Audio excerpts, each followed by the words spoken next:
Okay, watch the new Idubbbz content cop now.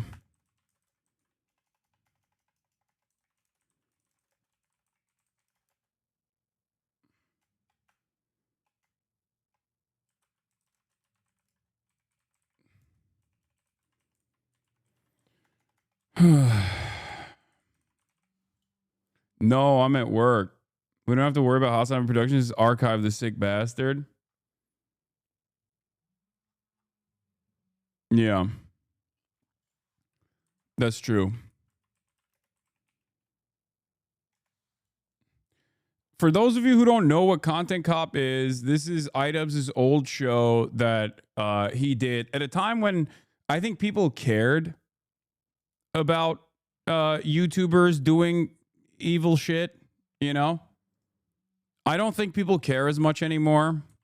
Like, I think most people are just like, yeah, this guy sucks. Okay, whatever. Like, there's a lot that has taken place in terms of call out culture online that I think is very interesting. Where drama slop tubers basically try to do content cop style videos nonstop. It's already being brigaded with dislikes. Yeah, I suspect that they will immediately, because he has Idubbbz has a lot of old fans that hate him now because he is no longer even like he has talked about how in the past he did a lot of reactionary stuff that he's not proud of, that he's actually apologetic of, and so all of his like old fans that thought that he was like rabid racist or whatever due to some of his libertarian attitudes towards saying slurs. Yeah, and taking accountability and growing up and changing his attitude. That is part of the reason why a lot of his old fans like despise him, because they hate that he matured. They hate that because I think it just like reflects poorly on those people that have not matured.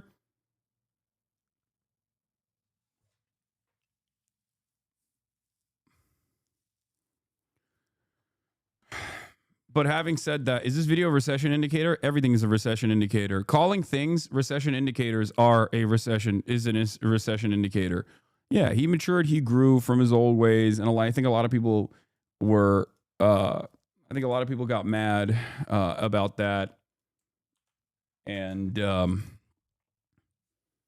so there's already a lot of haters waiting, salivating to just undermine anything he does now, unless he goes back to his old ways and being a right-wing reactionary. And it's interesting to see. I mean, that's going to be like one of the things that people get mad at him over. But then also the fact that he did this on the fact that he brought back Content Cop after years and years of not doing it, after saying that what he did on Content Cop, especially with like a lot of the reactionary stuff that he did, was bad, bringing it back and doing it on Ethan, who he for a very long time was good friends with. I've moved on, but don't minimize it. Do creative racist content and apologize for it. No qualifiers needed. What do you mean? That's what I said. Why do chatters fucking summarize what I'm saying and then like repeat what my summarization was and get fucking mad at the summarization? It's like, that's what I said.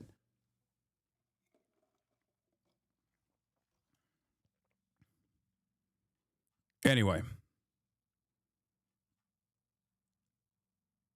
let's continue. Let's watch. Peach is surprisingly dangerous. Consider the fucking thing in our defense. Like, actually, Hila's not a baby killer. Actually, accusing Ethan of killing his dog is maybe too far, because they have mobilized such an insane harassment group that anybody who says any fucking thing, they will attempt to ruin their lives. And once again, I'm the crazy one. It's not bad enough that I have this group of people. What we do here is go back.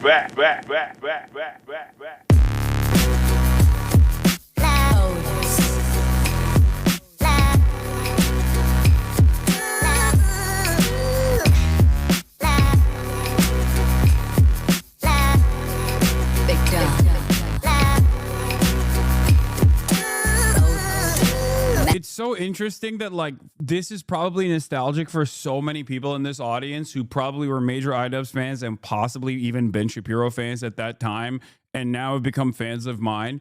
But I never really watched any Content Cops. Like I kind of knew about it because everybody knew about it, and I'm sorry for pausing it immediately, but like for me, I don't even get the fucking nostalgia aspect that you guys have. So it's just like such a strange phenomena. I was in high school. I'm a teacher now. That's crazy.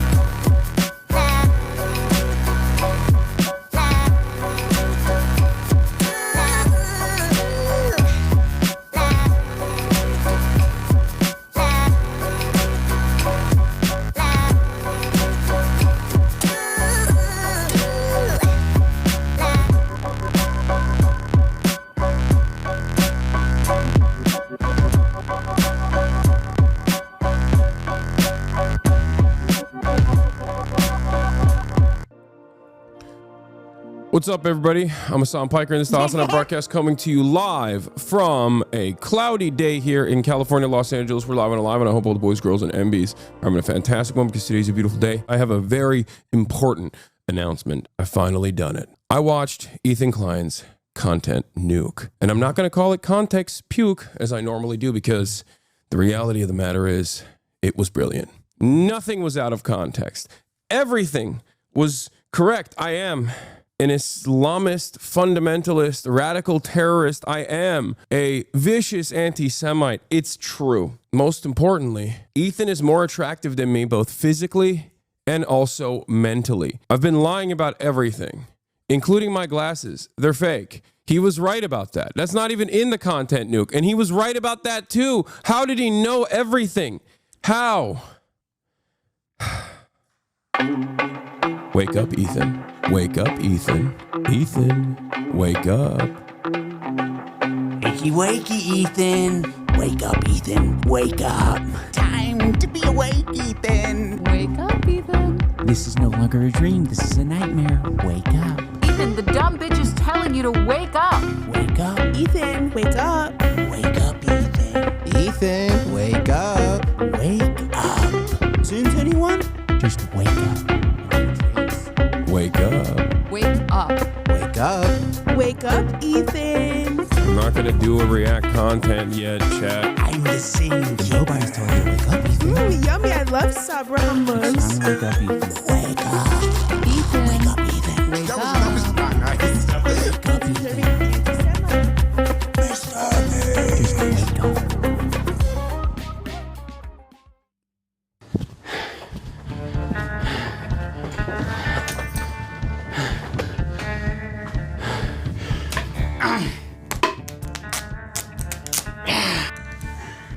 All right. I did not know he did that to my I didn't plan on microphone. making a content cop on H3. It sounds very stupid even saying that. H3 content cop, Idubbbz. Ethan Klein's out of control. And then you should do a content cop on Hasan Piker.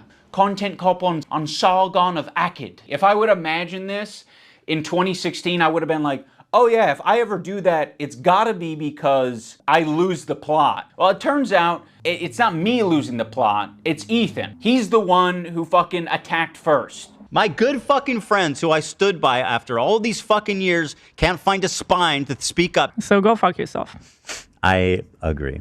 All right, guys, I'm going to tell you a story about Ethan Klein. I know some of you have been following him, but there's a lot of people who might not be familiar with the background, with his podcast, with what's been going on over the past couple of years. So Ethan, as you know, is a content creator who has a podcast where he says all sorts of outrageous stuff. Sometimes it's fun, sometimes it's fucked up. He's had shows with all sorts of different controversial characters. He's had a show with Trisha Paytas. He's had a show with Hasan Piker. In doing so, he's gathered a ton of different audiences. Now in his podcast, He's crashing out live. Maybe. I just expected Also, I'm better. sure this is all going to get clipped, and I love that I'm looking like this for all this.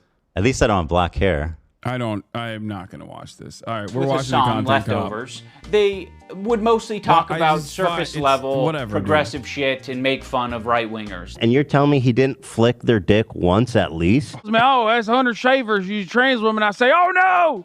And it was mostly that until they actually had to reckon with a very serious topic. I would say that Hasan was very well equipped to talk about that topic. Palestinian people living in the West Bank are subject to these horrific conditions, horrific living conditions by the state of Israel, America's greatest ally and the only democracy in the Middle East, if you ask Republicans and even liberals. Well, the dance he invented was so kick-ass. Israeli settlers are trying to evict Palestinian families in occupied East Jerusalem. The United Nations says that may be a war crime. It literally is. I was just eating the toppings. And the pizza looked like a burn victim. It was all disgusting. I don't know if you can make that joke in 2021. Why? It's insensitive to burn victims. I think it's a good analogy. It's a powerful image. Ethan was not prepared for this. Ethan, the whole time, is more of the goof guy. And that's fine, you know, we don't expect Ethan to be an expert on the topic. Ethan was obviously caught in this tricky situation where he is extremely sympathetic to the Israeli cause and what's happening to them. His wife's Israeli, she served in the IDF. He obviously likes the state of Israel. On the other hand, he's just got done capturing a massive progressive audience who are very politically savvy. They follow Hasan. Hasan is strictly a political streamer, so this is something they're very keyed into. So when they see Ethan say things that are just like not accurate and it's just propaganda, they're gonna call it out. From the river to the sea essentially means the state of Israel is going bye-bye.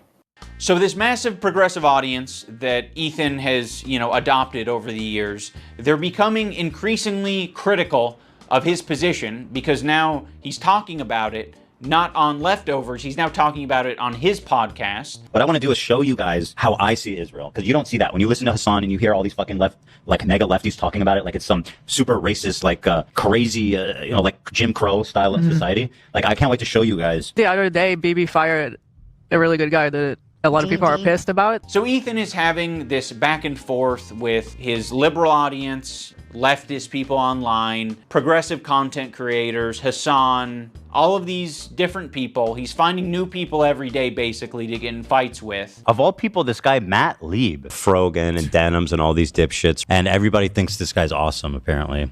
Even though he looks like Millhouse, fucking dork. Denims, by the way, was the real villain of the video. Evil, hateful fucking... And I'll say it and I'll double down on it.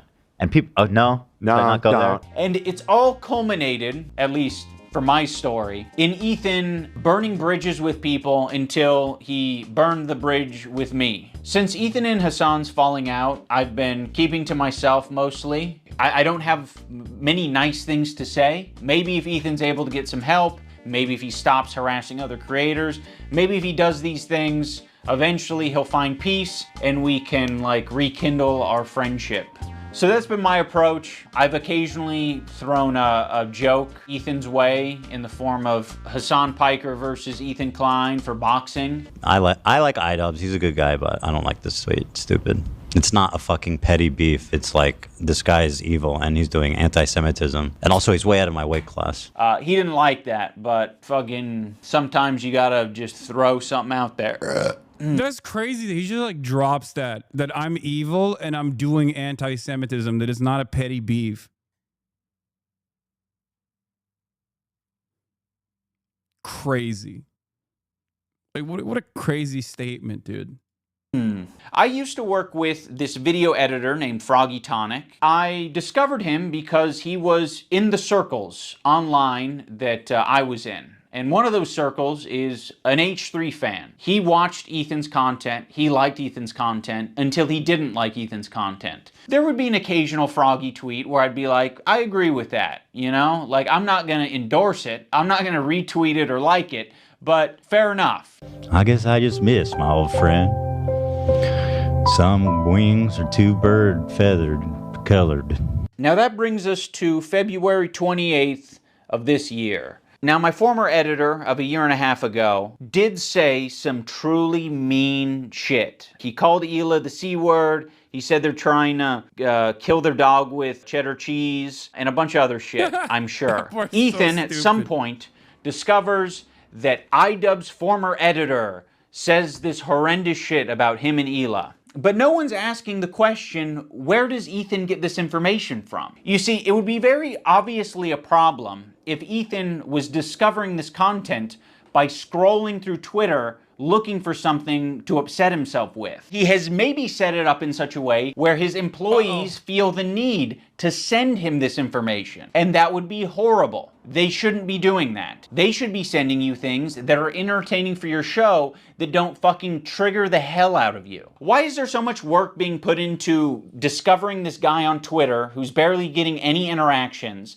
linking him to me and posting on the Reddit, when there's no work being put into who the fuck is the person on the Reddit who's posting this in the first place? If you do a little bit of research, it seems like it's an account whose intention is to make Ethan crash out. One of the users on the Snark Reddit points this out. They're like, I've seen this account before. This account has scraped its history and it's now trying to make Ethan burn bridges. This is within Ethan's own community. Like, this is the thing that he needs to be critical of. It's not me. So yes, I am willing to admit that my former editor was being very nasty, uncharitable, and fucked up towards Ethan and Hila on Twitter. But Ethan and Hila are doing the same shit on their podcast. So I don't want to fucking hear it. Terrorist supporter. The CEO of Twitch. Pedophile. Now I'm going to watch and respond to the 2 podcast streams where Ethan and Hila call us spineless cowards. Anyway, this guy was saying shit like that Hila's a Nazi, that she kills kids, that she went on like, she's a IDF baby killer, all this types of shit. And that's showing up right up on us Nisa's and Idubbbz feed. My good fucking friends who I stood by after all these fucking years can't find a spine to speak up. You know why? Because they'll get murdered. You don't know what's on my feed. What the fuck is happening? For all you know, I only use the For You tab. For all you know, I only use lists. For all you know, I'm seeing these things tweeted out by my editor of a year and a half ago and saying, God, that is nasty. I'm just not gonna throw someone away because they're having a parasocial weird moment. Just like I'm not gonna throw Ethan Klein away because he's having a parasocial weird crash out. How many women I fucked? Hasan, by the way, thousands. Yeah, thousands. Let me ask Galia. These shoes do not go. I'm sorry. Oh my God. Hasan's the type of dude who watches himself in the mirror when he has sex. Watching me on a 30-second delay on your stream. Wait. Anytime I see new clips, I'm like, come on, bro. Why are you saying these things? Why? It goes back to stupid, sexy Hasan every time. It's so strange. It's a strange thing to do. That's what wait, how does he know I'm watching already? Because you've been talking about it for the last 5 minutes. It's not a fucking petty beef. It's like, this guy is evil and he's doing anti-Semitism. These shoes do not go. I'm sorry. There are many people, I'm sure, who have unfollowed you for the things that you have said and done. And I'm sure there are even more people who have stayed following you because they don't want to throw the baby out with the bathwater.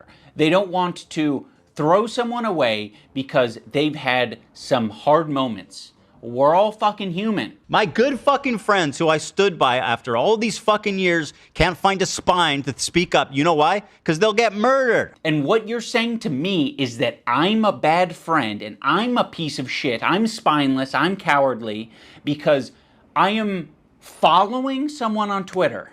Because they have mobilized such an insane harassment group. It's not bad enough that I have this group of people harassing me and everyone in my life. It's that people outside of this group, journalists, creators, are actively participating in this gaslighting to make it seem like I'm fucking crazy. Dude, this is... I don't think I'd seen him go the distance on this stuff, but like that's crazy, man. That's how does no one around you go, dude, what do you mean journalists are like actively gaslighting you? Holy fuck. It is truly a historic crash out in the sense that it's ironic because like he used to make fun of Tim Pool. Tim Pool has that famous clip where he's like, nobody wants to date me. Is it my fault? No. It's everybody else's fault. And he used to fucking joke about that all the time. He used to use that all the time to make fun of Tim Pool. How does he not see that this is literally that? The fact that the crew hasn't done anything is borderline negligent. I don't think the crew can do anything, dude. That's what I'm like. I don't think they can talk to him at this point. I mean, I don't know what he's getting at here. Like, yeah, people are gaslighting you. A lot of people gaslit me when I apologized. That was actually like the #1 type of harassment I got, was people gaslighting me and taking my newfound woke ideology to its extreme. I've probably done and stood by Idubbbz and Anissa more than anybody. I've stood by them when all the internet hated them. I don't like that Ethan brought this up because it makes the relationship feel very transactional. Like, you know, we're just meant to support each other online despite our own personal morals or principles. But I'll say this, I don't think they're fucking any friends of mine. And certainly I don't think they're any fucking friends of mine based on the text conversation I had with them too before I even talked about it. So I have nothing. I don't need any fucking halfway friends, man. I thought the text conversation that I had with him was very empathetic. I basically just said, like, I know you and Hila are experiencing a ton of harassment, and I essentially empathize with that, and I think there's something positive to get out of the conversation. But he refused to talk on the phone unless I was willing to publicly say something about my former editor and denims. As much as you don't want halfway friends, I also don't want that kind of halfway friend. I don't want someone who's going to give me like an ultimatum to have a conversation. Could you not say something when this is like, imagine like one of you guys is like, Hasan actually wants to go to Israel, go to Gaza so he can strangle Israeli babies or some shit like that. I'd be like, you imagine me not saying something. You're trying to make a one-to-one comparison where there isn't one. This guy that I follow on Twitter is not in the same relationship as you and one of your current employees who is streaming with you 3 days a week, 3 hours a day for the past 10 years. At one point during the stream, Ethan and Hila bring up Adam McIntyre. Now, Adam does basically the same thing as my former editor. He's critical of Ethan and Hila, and he is sometimes uncharitable and nasty towards them. Adam McIntyre needs to just like disappear. That guy is a piece of shit, like, of the lowest order. I never even stood by him when he talked bad about Trisha having a kid and called him like the spawn of Satan. He was supposedly on our side. I would never even co-sign that. I was disgusted by that statement too. I remember when he called her kid the spawn of Satan. I never said anything and like I was that. supposed to be like cheering on, but I wasn't going to cheer that on. That's disgusting. Why do we forget that he called her children, which is something we would never do, the spawn of Satan? It's disgusting. And a piece of shit of a human. It's just incredible who ends up being the good guys in this story. You know, it's really something.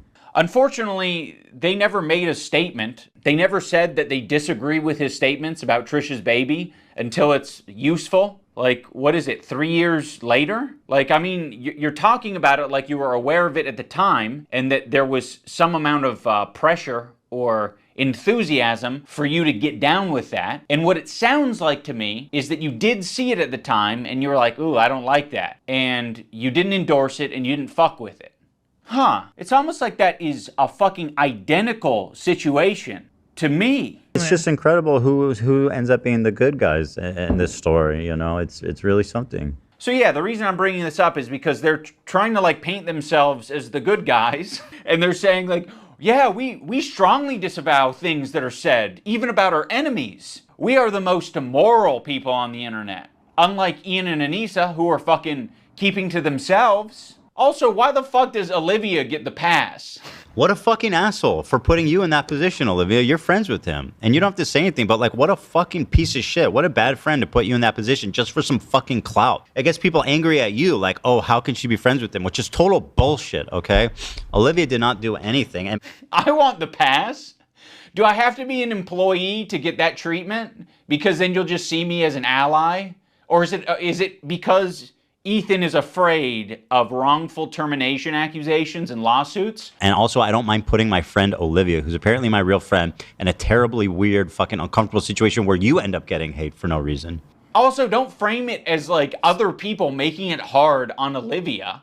You're making it hard on all of these people. please acknowledge your role in this whole fucking thing. It's true. Like, it's crazy how warm Ethan is to Olivia and saying how Olivia is essentially just a victim in this whole thing. It gets people angry at you, like, oh, how can she be friends with him? Which is total bullshit. But me and Anissa are spineless. Ethan, your whole system is scrambled. My intention isn't to throw the employees under the bus. Like, you guys serve as the fucking foundation for calling out Ethan's hypocrisy on the whole subject. And I know that you guys have probably pushed back against Ethan over the years. How often are you supposed to do that? Do you have to do that every fucking week? It kind of seems like it. And that's exhausting. I don't want to confront my boss. It's not my fucking job to confront my boss and say, today's segment on rapists and pedophiles on Twitch was not my favorite segment to be a part of. Yeah, friends like these. Oh, yeah. And our other good friends. Yeah. Anissa and Ian. Thanks, Anissa, for standing up for your girl. I actually stood up for you so many times because, like, why would I not? It was crazy. Yeah, why would you not? This also doesn't make any sense because, like, I actively avoided talking about Ethan for a year when he apparently was doing a bunch of this stuff about, he was apparently having not the best takes about Israel as Israel was pummeling Gaza. And people kept bringing it up. And I was like, I don't care about what Ethan has to say. I defended him over and over again. I don't expect anything transactional out of this. But it's crazy that, like, for me, I cared more about the issue at hand and not necessarily the drama amongst content creators. So there's an entire compilation out there somewhere. I think it's like 8 minutes, sorry, over the past 16 months. The first, like, post leftovers year from November 2023 all the way to November 2024, pretty much, where I'm like, I don't care. Remember, Ethan is not your enemy. Ethan is not pro-Israel, because I thought that he wasn't. Like, I thought that he was maybe internally conflicted to a certain degree, given his proximity to Israel. I thought that he had an attitude that was significantly more critical of Israel than what it has become. And on top of that, I recognized that there is a lot of anti-Semitism on the rise. And I think that Ethan, as someone who had experienced a lot of the anti-Semitism online, was unable to parse through the actual progressive fans that he had that were telling him, not from an anti-Semitic perspective, that what he was saying was Zionist propaganda that is pro-Israel propaganda, and the people who were just being anti-Semitic and saying, of course, you're a Jew, that's why you believe these things. I recognize that. I understand that. There are plenty of Jewish Hasanabi heads in this community, many of which had a different opinion on Israel before October 7, many of which that went through those motions. That's precisely the reason why I had Simone Zimmerman and Noah Colwin on the broadcast. Noah is obviously, as you guys know, a great friend of mine, host of the Blowback podcast, fantastic podcast about American foreign policy and its consequences. I highly recommend it. But I watched the Israelism documentary, and I had Simone on as well alongside Noah.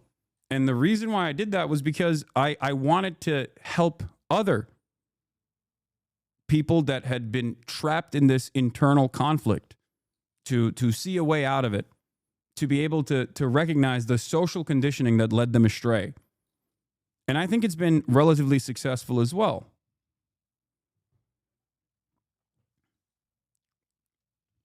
And yet, after all of that, what did I get? Over and over again, just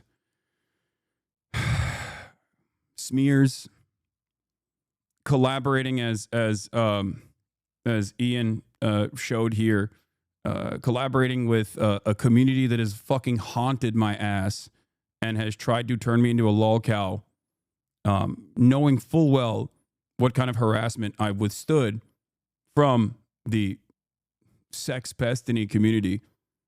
He went around and he got clips from them to prove a point to his audience that no, Ethan and his statements on Israel wasn't the reason why progressive fans were leaving him behind and calling him a Zionist. It was actually me. I had brainwashed his progressive fan base. I had brainwashed them with my, I guess, stupid, sexy Hasan ways, that I was a truly evil person and a secret anti-Semite. Fucking insane.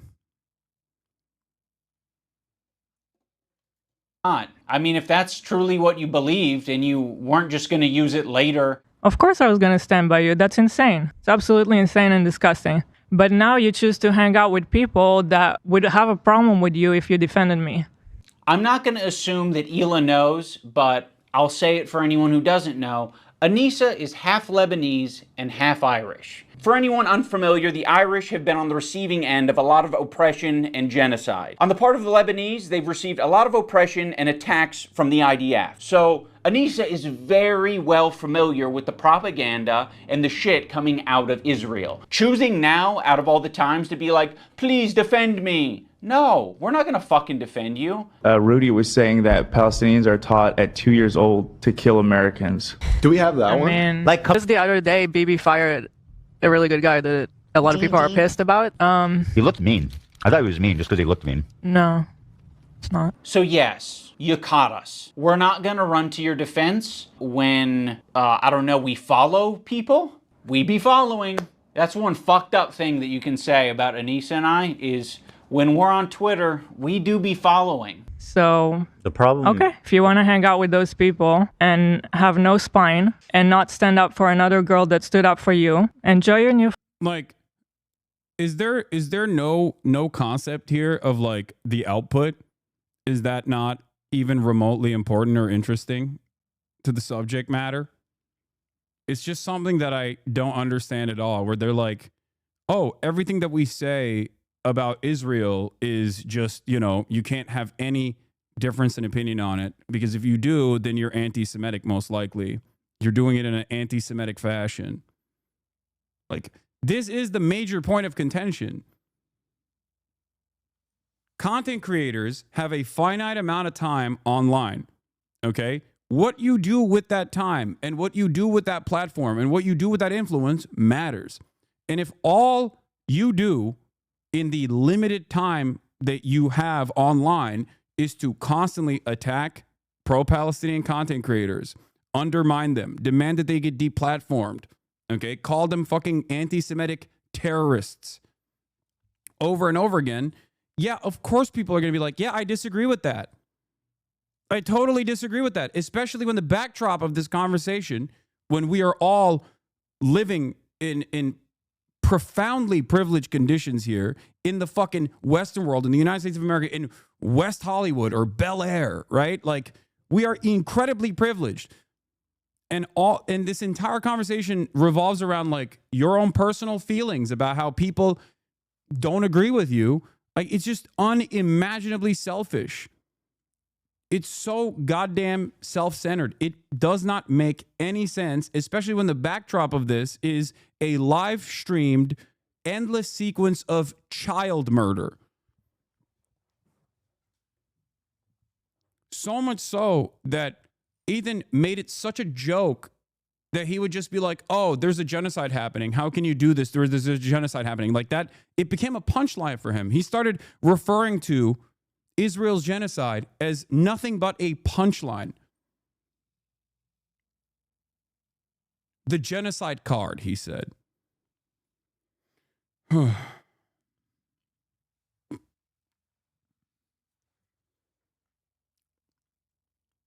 The equivocation here of like them defending Ian and Anissa and then expecting the same in return also doesn't make sense, because Ian came out and said, I fucked up, at a time when he didn't need to do that at all. He could have just pivoted to like maybe centrist content and then later down the line, maybe some more progressive content. if it was disingenuous, if this change wasn't real, okay? If this change wasn't organic, if this change wasn't real, he could have just as easily kept doing right-wing content. That shit pops off. We all know what the internet looks like, especially with the 4chanification of Twitter to begin with. He could have kept farming it. But he had an honest change of heart. And in that honest change of heart, he came out and recognized that he should apologize for his past mistakes. And he lost a big chunk of his fan base as a consequence of that. People became active haters of him. He had nothing to apologize for because of his apology, okay? It is not the same situation. Standing by your friends in that regard, if you agree with the decision that they made to apologize, is an entirely separate situation than like actively crashing out on every single small, large content creator that's fucking pro-Palestine, trying to get people fired, trying to get people deplatformed, trying to take down an entire platform while you're on YouTube. Like, it's just crazy yeah, of course, there's no equivalence here. There's no equivocation to demand unconditional support in this situation because I stood by you when you made a brave choice to fucking apologize for your past mistakes. Suing people for Reddit clips, getting your lawyer to demand insane things out of college students that are operating anonymous Reddit accounts, thinking that there's this massive conspiracy that you will uncover if you engage in frivolous lawsuits against people who cannot defend themselves against those lawsuits. And you know that they can't do that because you can bury them in a mountain of paperwork and know full well that they don't have the finances to be able to fucking defend themselves in a court of law. That's crazy. Friends. She's friends with people like Denims. I know. In her chat, yeah. Which I'll show. Denims is actually participating in this whole Child Protective Service lie.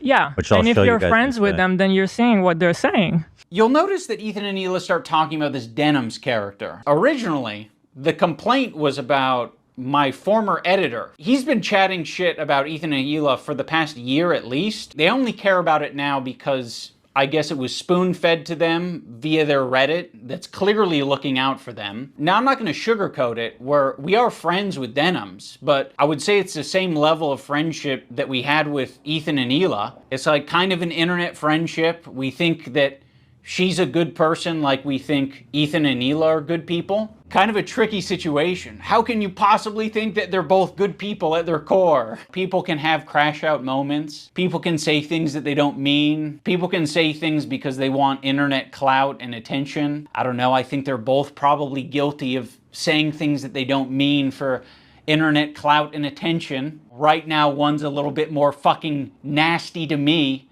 than the other. I just don't see how you can be my friend and also be friends with someone like that. Well, you can't. So I already forgot about you. I actually have a lot of friendships that are kind of that way where it's like, you know, one of the friends doesn't fuck with the other friend, but there is someone in the middle who kind of fucks with both of them, but separately. Yeah, there's a lot of friendships that are like that. I'm not going to make you guys like meet up and kiss or anything. He got apparently real mad at Steiny too for having me on his podcast. That episode's coming out tomorrow, I think. I don't know. Anything. I get it. You guys are in fucking... You're either my best friend who's deep-throating me to the base of my cock, or you are Satan. You're the Davil. The last thing I said to Anissa, we were texting before I ever talked about it. She's like, I don't care about this guy. He's a nobody. And, you know, blah, blah, blah. And I said, well, then you'll have no problem publicly denouncing it, right? Mm-hmm. And then from there, the conversation ended. She never replied. Ethan, you can't even phrase it in a way that doesn't make you sound like you're being coercive and shitty. Well, then, you should have no problem publicly denouncing it, right? Does that sound like a friend? It kind of sounds like something a powerful villain would say. But it was so funny how she immediately went to comment everywhere, like on our subreddit. She immediately had to comment like, "Oh, he doesn't work with us anymore." But that was it. That's all she said. But then say that you don't. Okay. Do you have anything else to say for your friends, though? One of the reasons Anissa was so quick to clarify things in your Reddit is because your Reddit was already talking about who this editor is, and they were spreading misinformation that it was our co-host on our podcast, Uncle Dane. So yeah, the last thing we wanted is this guy getting pulled into this mess, and you guys don't give a fuck. Would it have been nicer and more supportive to say, we don't agree with the things he's saying and we support Ethan and Hila? Sure. Like, yeah, that would have been a nicer thing to say. Our silence means something. It means that we would like to pause this relationship until you figure your shit out. And then maybe we can find a moment in time, I don't know how long it'll be, but a moment in time in the future where things are a little bit easier to broach. I don't think we need to do it right now, but you've insisted that this is an important thing to address. I would have been perfectly fine with you not blasting me on your Instagram story. I would have been perfectly fine with you not blasting me and my wife on your podcast twice. I would be fine with you not brigading my comment section on my podcast that gets 3,000 views a week because I prefer to not to do harassment campaigns and instead talk about Vampire's Kiss. Like they say something like he doesn't work for me, and I. That's the other thing is just like it's so it's so aggressive. Like this is the method. It's the tested and true method to just constantly do this. This is how you churn out content where you just discard people, real people, sometimes people that are in in your life. It just feels so crazy to do this. It feels like you don't care about human beings as human beings. And it's all toys to play with that you can just cast aside and discard like a piece of trash. The issues themselves don't matter. People's belief systems don't matter. Everyone is a piece of content for you. Anyone and everyone can be discarded, cast aside, like it's nothing.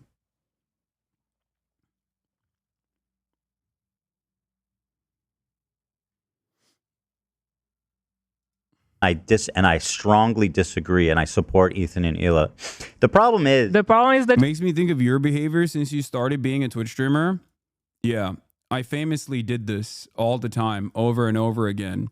And don't famously hold on to relationships with people who are literally doing that to me, regardless of how vicious they might be, with the hopes that I can change their minds. While my audience fucking yells at me and consistently tells me that I am a loser who doesn't care about real politics, but instead wants to defend his rich streamer friends. Like, what are we talking about?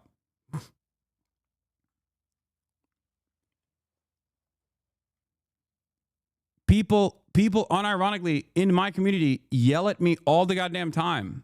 And the people that I started this stuff with, including my fucking best friend in the real world, okay, that I brought onto Twitch, Will Neff, whose girlfriend, Caroline, I've also known for almost a fucking decade, are now content creators that have their own communities on top of everything else. But besides that, like Austin, who I have a podcast with, like these are the people who I started this journey with. And our friendship has only grown throughout these years.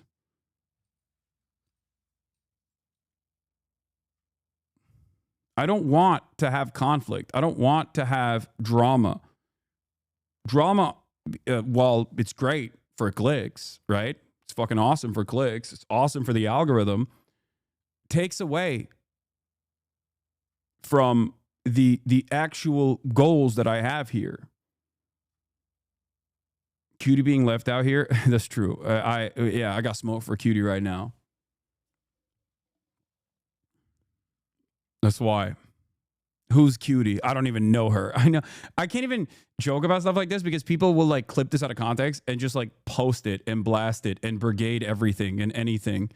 that I have ever been on. You know what I mean? To prove a point where it's like Hasan has transsexual relationships. Look at him.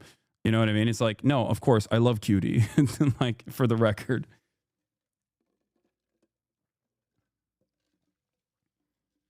I did this with Aiden Ross until it was impossible to salvage. I did this with XQC until it was impossible to salvage.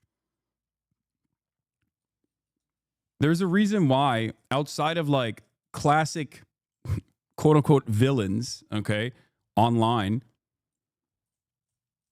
there's a reason why you won't hear this kind of attitude from many other content creators. And it's not because I have them under a web of lies and gaslighting and fucking, you know, mind control or whatever the fuck Ethan might suggest. That's not the reason. It's because I try to keep to myself. I did it with Nick Merckx. I try to talk to Nick Merckx directly when I saw him going down this right-wing path.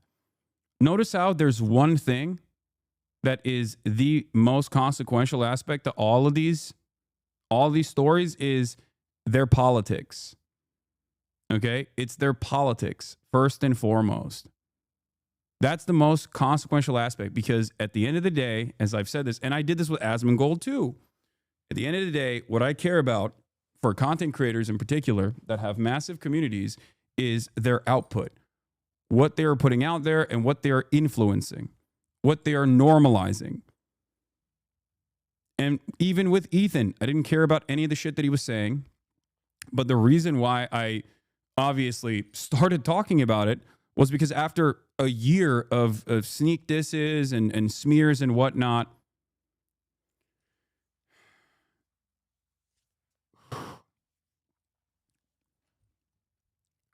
he very clearly put himself out there as someone who was pro-Israel. Like, he does what he was doing. And he chose to do this at like 12 months in, a year into a genocide. It was a political disagreement that I had, and I tried to stick to the issues on that front too, and not the petty grievances. Chatters still try to bait me to this day. They're like, oh, look at his tattoo, look at this, look at that. It's like, I don't care about that kind of stuff. I care about what he says. I care about what any content creator says within the finite amount of time that they appear online, what they are presenting to their communities, what they're advocating for. That's it. But she doesn't. That's the problem. That's the problem. She actually. She thinks they have a point. That's the problem. Yeah. So go fuck yourself. I agree. Go fuck yourself. What about your girl? This is what I'm talking about. This aggression that you're putting out into the world. What the fuck do you think we're gonna do? You think I'm gonna fucking sit on my hands when you do this shit? Like, this is nasty. We had such a fair response to what you guys were going through. We don't support harassment. It's a bad thing, but it happens and you're perpetuating it. You fucking propagandist, lying scumbag, terrorist supporter. He probably sits up a mirror and jerks off watching himself. Dan KKK Clancy has a similar view of Hitler. Because Dan Clancy, the Nazi, fucking anti-Semite. You can't expect other people to stop harassing you if you continue to harass people. Let's think about it on a micro level. Have you ever been in a comment section and found someone to argue with? It doesn't stop. It can literally go on forever if you don't want to touch grass. I mean, yeah, this was kind of like a line, what happened today, that should never be crossed, even by like the most cynical, toxic people. It's going to have ramifications in terms of how I conduct myself. In terms of these fair weather friends who are, you know, so happy to. My one gripe with not just this community, but the online life as a whole is the almost reactionary campus attitudes to people. Your charitability is the number one takeaway I have. It's the reason I believe what I believe. I have a friend who was a counter-protester last year to our campus protest and is now pro-Palestine within less than 1 year. Your charitability is the best thing I've learned, and it's never too much in my opinion. Yes. That's it. Because I recognize that no one is born with a fucking copy of Das Kapital by their crib, by the baby's crib side, okay? No one starts off, especially in a country like America or even in a country like Israel, okay? A settler colony. Both of these countries in their inception did genocide, ethnic cleansing, ethnic displacement. There's a lot of similarities between America and Israel, down to the connection to the greatest evil historically, the English. Okay? No one is born, quote unquote, woke. I certainly wasn't either. So I understand that it takes time, self-reflection, self-criticism. These are difficult things to come by. So someone has to be fucking charitable and not constantly be like, oh, you've said something that I consider to be a microaggression. You are the greatest evil of all time. I think it's like a lot of people do that. And I even understand why some leftists do that. The reason why they do that is because they're sick and tired of constantly having to be on the defense. Okay? I get it. But you're being charitable to narcissistic content creators. See, this is what I mean. This is what I mean. You're doing it. You're doing it right now. You're fucking doing it. I'm not just charitable to narcissistic content creators. I'm charitable to everyone. The fuck are you talking about? My point is that this community is 42,000 people because of that. Do you understand? It's because of that. It's because if I were constantly calling everybody fucking white nationalists, white supremacists, racist, which is what right-wingers say I do all the fucking time, ironically enough, if I didn't assume that people could be charitable and go on their own journey of learning and development and change what their belief structure looks like, then I wouldn't do what I'm doing. The entire purpose of what I'm doing is to cause people to maybe reflect on previous things that they consider to be unshakable foundational truths. This is what it's all about. And that's precisely why I maintain this level of charity for content creators as well as I do to chatters as well who want to learn. Now, of course, in that process, there are people who catch me when I'm pissed off, or there are plenty of people who try to abuse that charity to come in and say, just curious, why are you a piece of shit terrorist anti-Semite? Just curious. Like, you're not fucking just curious, all right? And of course, I yell at them, and there are hours and hours of compilations like that, right? But having said that, the overwhelming majority of this community, if not the damn near entirety of it, all the way from when I had 35 live concurrent viewers to 35,000 live concurrent viewers, have had at least one issue that they've changed their minds on. The fuck? Half of you motherfuckers that are yelling at me for not being for being far too charitable don't realize that there was a point in time when if you had spoken out about a thing that you had firmly held convictions on, you would wish that I'd be charitable to you as well.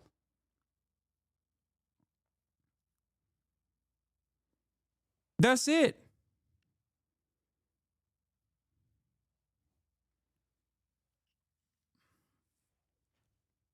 That, I think, is my superpower in general. I have a firm commitment to constantly trying to have people be charitable to me because I understand that that is the only way.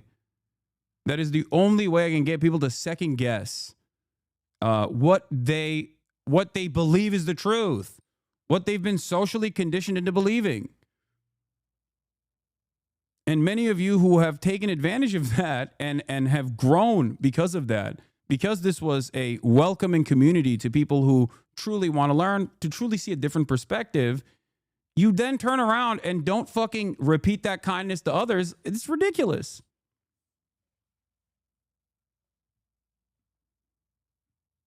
That's it. And the reason why I understand why people have reactionary attitudes is because leftists will literally constantly talk about social conditioning in a white supremacist, racist, transphobic society that we exist under, and then they get shocked when motherfuckers reflect that perspective. Yeah, of course. What do you mean? If you recognize the impact of systemic racism, you have to also understand that motherfuckers are going to be kind of racist without thinking about it. Okay? The fuck? Like, what's the expectation here? Of course they're going to be fucking racist. That doesn't mean they will stay racist. If you think people are intrinsically evil and racist, and there's no way to change that, then why the fuck are you even trying? Like, what's the purpose here? That you're just slotted into a position at birth? You're just going to be a Marxist-Leninist, a card-carrying communist. And this person is always going to be a liberal who's a racist. Like, what the fuck? What are you talking about? That's not how human beings are. That's not how you are. Always look within and analyze the changes that you have had about key issues that you now look back at and recognize how differently you thought. There are people in here who used to be Ben Shapiro fans. There are people in here who used to be Steven Crowder fans. There are people in here who used to be Destiny fans. There are people in here who used to be Ethan Klein fans. And over the course of many years, their attitude has shifted on a lot of these issues. Would you want everyone to constantly reduce you to who you used to be? No? Then you recognize why you have to be charitable to others. This is why I always tell you, be fucking normal. That's it.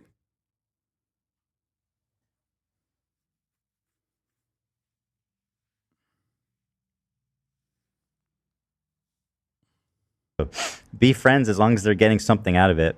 Ethan, that is a rich thing to say. Like, you're the H3 podcast, okay? There's a lot of friends of the show. There's even more fair weather friends of the show. Let's not get into this shit, okay? That is so bizarre and insulting to suggest that I was only ever being friends with you to get something out of it. No, I'm friendly with you, and I'd say I'm a light friend because it's been pleasant hanging out with you.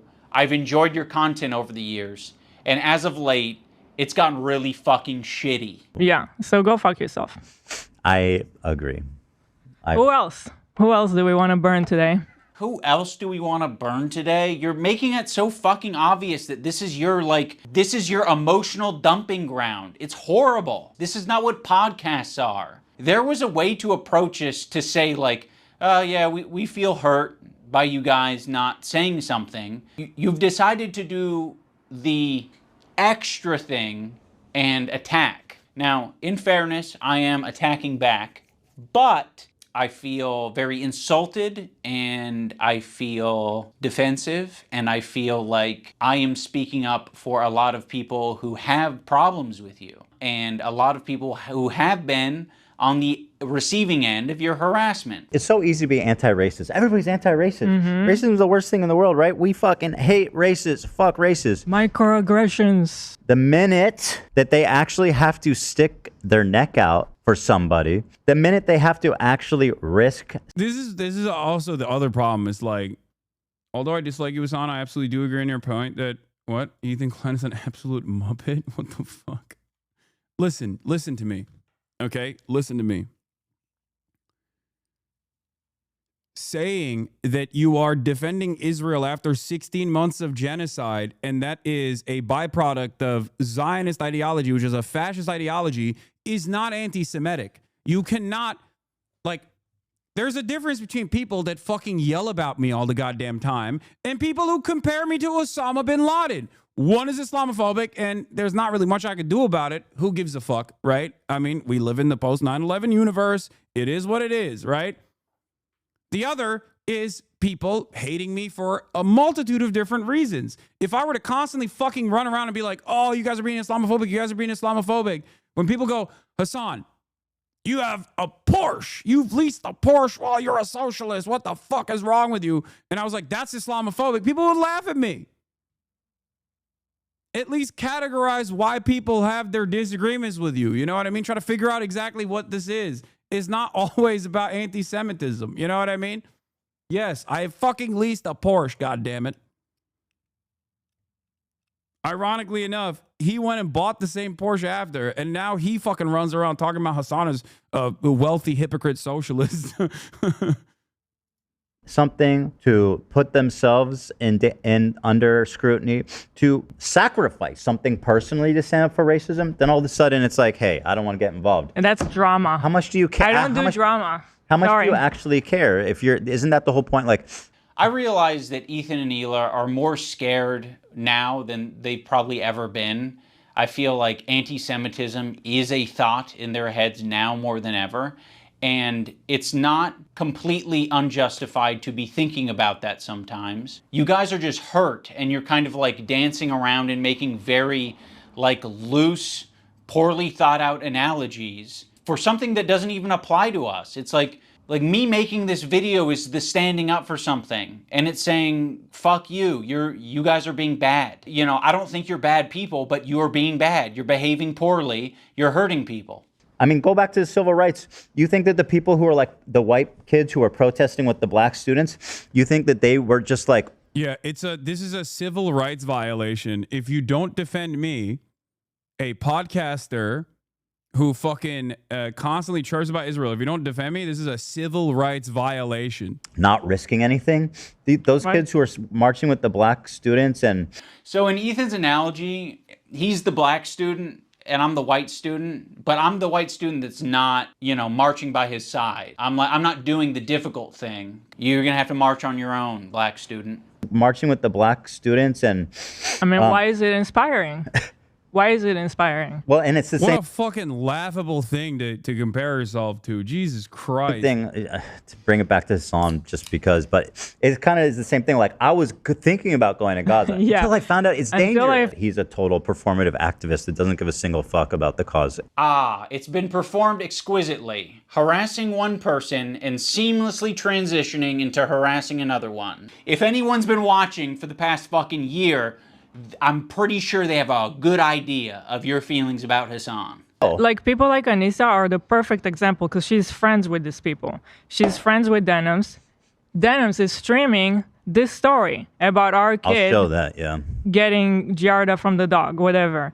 I'm sorry, I'll accept this take, this position from anyone except you guys. You have laid the groundwork for this type of streaming, which is watching people shit and giving your unfiltered reaction to it. Why would you expect Anissa, of all people, to say something to Denims? Okay, so by that logic, we should be saying shit to you guys all the time. But I have a feeling you guys wouldn't like if we said shit like that to you all the time. Yeah, we've been respecting you as independent content creators. You can do what you want. We'll treat you as adults. Maybe we shouldn't have been treating you as adults. She could say so much, and it would make her a little bit uncomfortable, right? It's not comfortable. She'll get a little bit of shit. Yeah, just for but saying that would be commendable.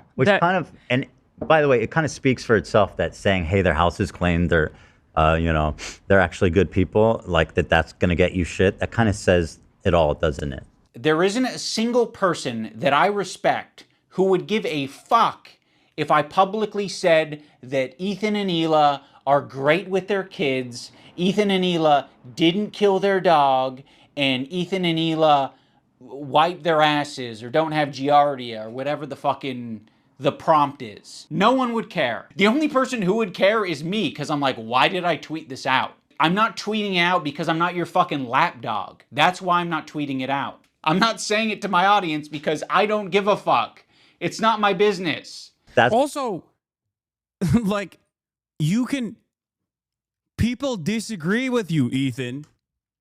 A lot of people do, as a matter of fact. Not only do they disagree with the way you go about dealing with issues, okay, but also people disagree with your overall fucking sentiment.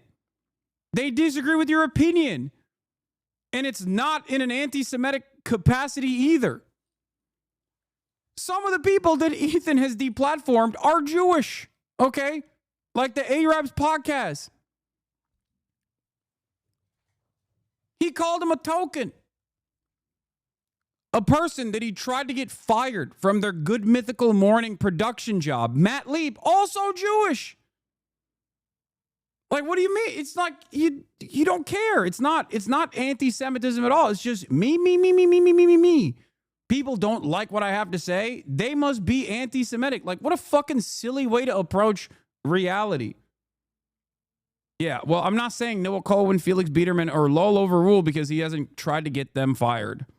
Because they don't really have fireable jobs.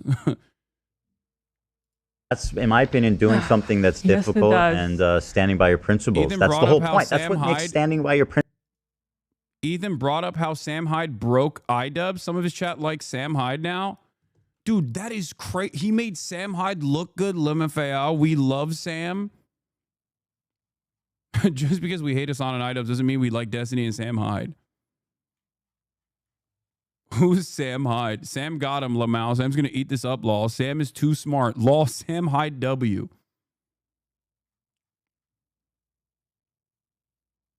It's wild. It's wild because, like, if there's a real rabid anti-Semite in this equation, it's not me. It's not Idubbbz. It's fucking Sam Hyde. He's literally a pedophile Nazi, okay?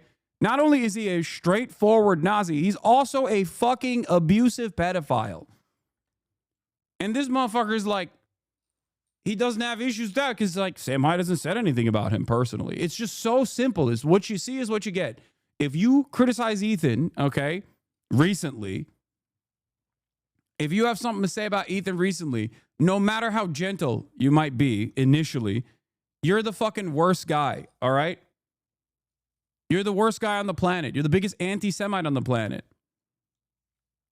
If you have something to say about Israel or Ethan's takes on Israel, oh, God, that is the highest stage of anti-Semitism you could arrive at. You could be a literal fucking neo-Nazi.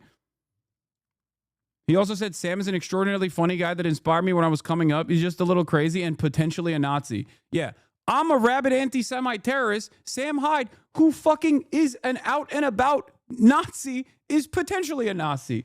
What is happening? How can people not see that this motherfucker doesn't give a shit about anti-Semitism at all? What do you mean potential? Principles admirable is that it's not always easy. Why are you saying that I'm not standing up for my principles when you don't even know what they are? I get, like, we're a little bit past directly naming me, so we might have gone off on a tangent. If you maybe accepted the phone call and we talked about it, you could have asked me, hey, yeah, real life friends with Andrew Anglin, like, who gave to his defense fund. Like, get the fuck out of here. what are your principles? And I can tell you the way I've been behaving is exactly in line with my principles. Now we're going to talk about the BDS list. We're going to start off with Frogan because obviously this is like as bad as it gets. If you're following Frogan, that can only mean that you're anti-Ethan. Oh, this is not a good start. Love of the H3 podcast. You are following Frogan, so that means that you are anti-Ethan. Sam, Morg Pie, friend of the show. Olivia, Ian, Daily Dose of Internet is anti-Ethan. Jesus, this is fucked up. Pokimane, comment etiquette. Oh shit, Asmongold's in here? Asmongold follows Frogan? No, Asmon.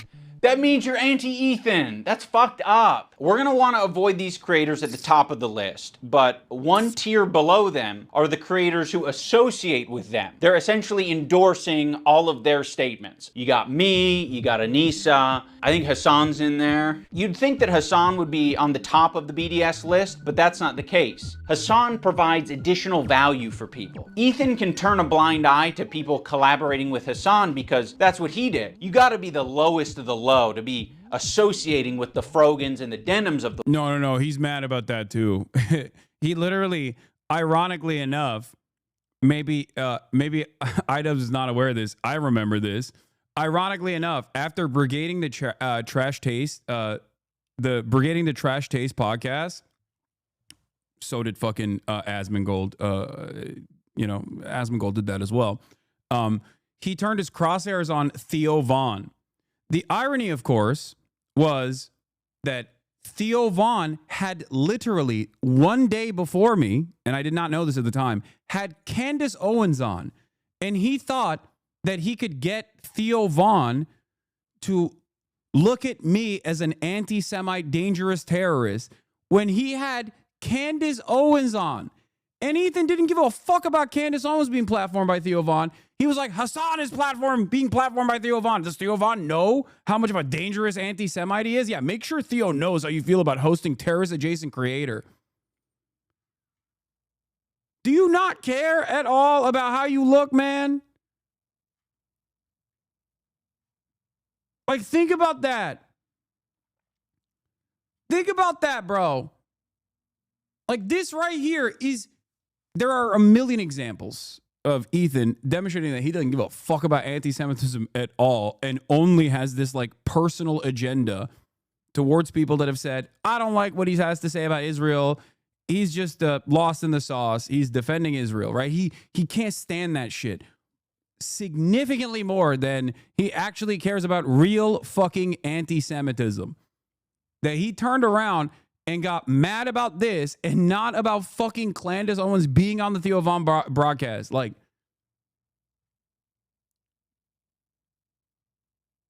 that's crazy. Like, it's so transparent. You don't have to be the smartest Ethan Klein foot soldier to recognize the inherent irony right here. Okay? Also, 1 minute ago, Jesus Christ, dude, screenshot from 1 minute ago. Holy fuck. I know his ass didn't actually clap that himself. He definitely got it from his subreddit that is actively now a hunting ground for other subreddits, as a matter of fact. So, you know, a lot of crossover with other subreddits there. The world. To associate with Hasan, that just makes sense because he's famous and he's got a massive fan base. Also, Ethan still follows Hasan on Instagram, so Hasan is in his feed. And that's showing up right up on... Yeah, that's... I didn't even realize that, but yeah. Us Nisa's and Idubbbz feed. It's important to remember that this is a living document and people can be removed or put onto it depending on how Ethan's feeling that day. You have this other tier of creators that exist below Hasan but are still anti-Ethan, but Ethan really doesn't want to bring your attention to these ones because it's kind of unpopular, you know? A lot of them are famous. It's no coincidence that Ethan stays silent when these powerful, popular men are supporting Hasan. It's because Ethan is a coward. He's a bitch-made coward. I think Ethan has an unreasonable amount of respect for these comedians because they have power, they're quick, and I think he knows that they don't fuck with his ideology. But he's gonna keep that to himself because the last thing that he wants to discover is that people that he respects and looks up to, they don't fuck with him. Bill Burr came on. It was like the worst fucking show. It was just horrible. That was like my lowest moment on podcast history. We could talk about Bill Burr, ruined my life. Bill Burr made Ethan go on Lexapro. I was prescribed it and it was in my bedside. And then it was the Bill Burr episode that made me finally start. When Stavros goes on Hasan's stream and he mocks your content nuke. I actually saw a really interesting video about you, man, and I don't know that I'm even comfortable being here anymore. Oh, no. It really kind of shed light on you in a way. Yeah. You kind of like have leftist politics and stuff like that, and I actually feel betrayed. Yeah, and so I'm actually just here to let you know this is the last time I'm ever coming. You don't fire back because you're coping. So you're just gonna tuck your tail between your legs and never mention on your podcast that mentions everything. You're bringing up some fucking connection I have on Twitter. Someone mocks you on a stream, you're not touching it. Fuck you, you're a coward. It's just his job. It's just what he does for his job. You know, he doesn't mean it. We're actually good friends. You know, he makes fun of everyone. It's not just me, right? Oh, also, I can't forget about Matt Lieb. Matt Lieb is in this like middle tier. His valuable association is Rhett and Link. So Rhett and Link, conveniently, are also in this category of popular and powerful men who Ethan does not want to burn bridges with. Oh, Chad Felix. Oh, Felix is going to love this one. Oh, no, dude. Felix Mogg. Oh, dude. Maybe Ethan will finally talk about Felix. I know he's been begging for it. He wants this so bad. Oh, yeah.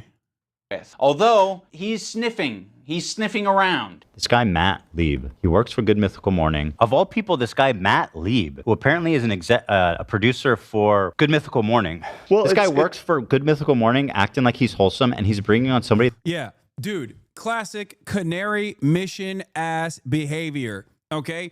Ooh, someone someone has said something mean about Israel. That's what Canary Mission does, right? And they're like, well, gotta get him fired. For Ethan, it's not just about Israel, though, obviously. It's more so about his comments about Israel. God forbid anybody makes fun of Ethan. God forbid anybody has a disagreement on with Ethan. Holy shit, dude. Time to find out where they work. Get him fired. It's crazy.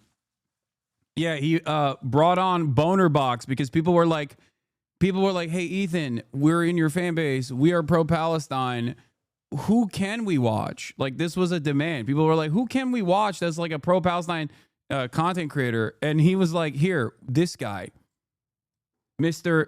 Snipe Job himself. That wants to kill my wife or in a video game. And I think he should be fired, frankly. And I hope he is fired. He's pathetic. And he interviewed a fucking, basically a terrorist. I think Ethan only respects power right now, which is one of the reasons I made this video in the first place, is because he thinks I'm weak. He thinks a lot of these other creators that he's gone out of his way to attack, he thinks that they're weak, and he thinks they're a target that he can bully, he can manipulate, he can send lawsuits to. And I want him to know that we're not going to be bullied. You're being a piece of shit and we're going to call you out. So here's the button. You've got a video and you've got an audio. We're hitting both.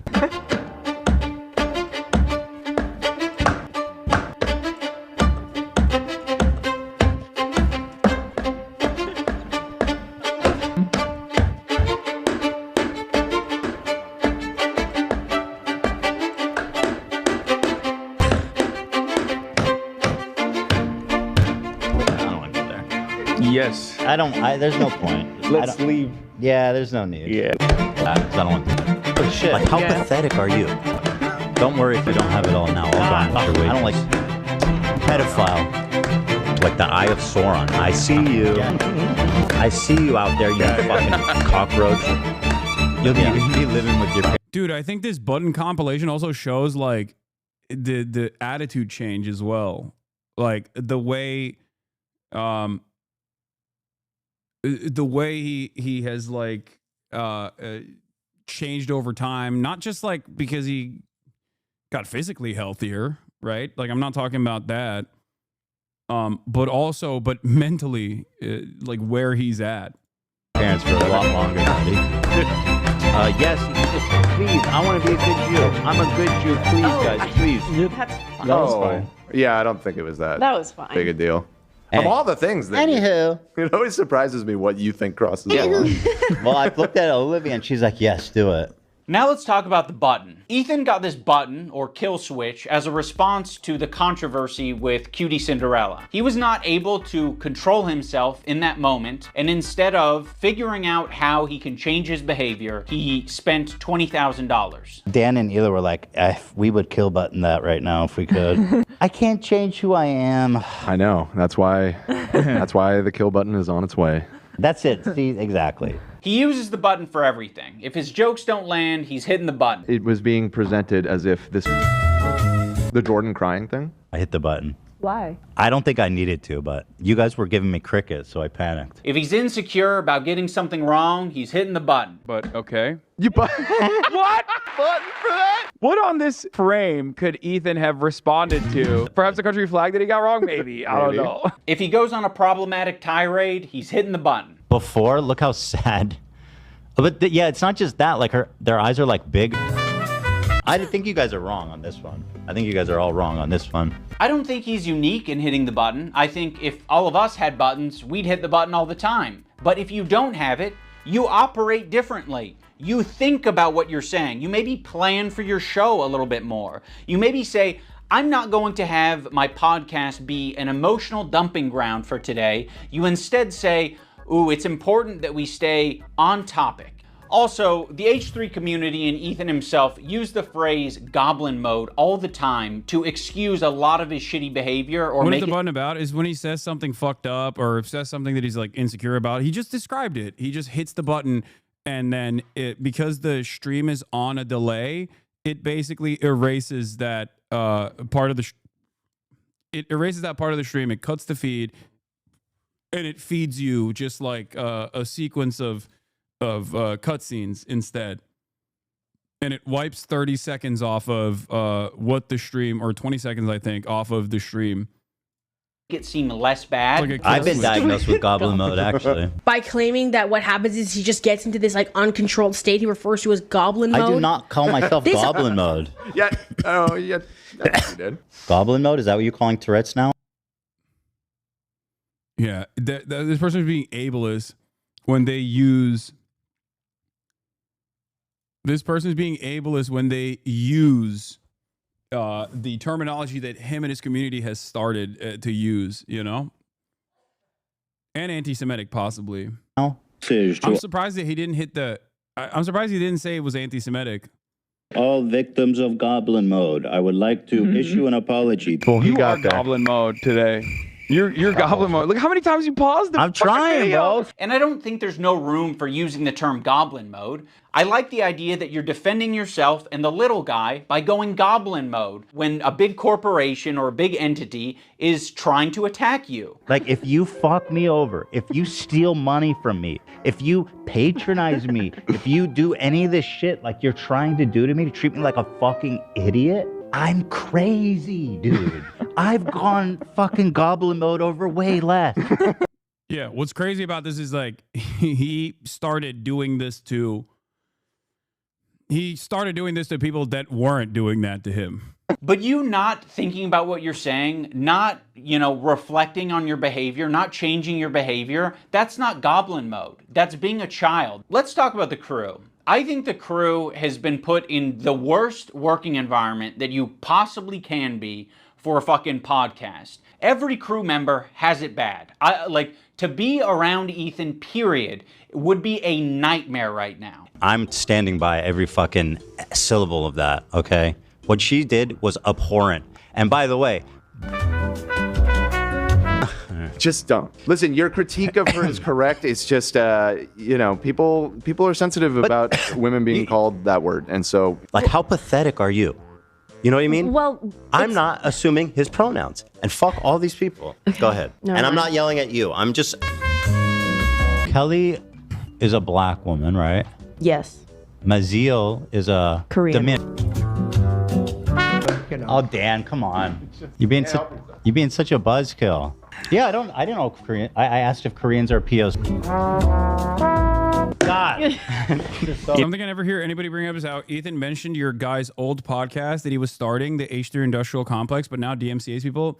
Yeah, for a brief moment, I think Ethan saw the Hasanabi Clips Industrial Complex and my attitude towards IP and thought it would be beneficial for him as well. And I think it would have been beneficial for him as well, but I don't think he cares about that anymore. He's shown that he is willing to copy strike people for ridiculous things, like copy striking a fucking Redditor for posting a clip from his stream. Like, there is just no I don't know what to say about that. That's just like the most ridiculous thing you could do.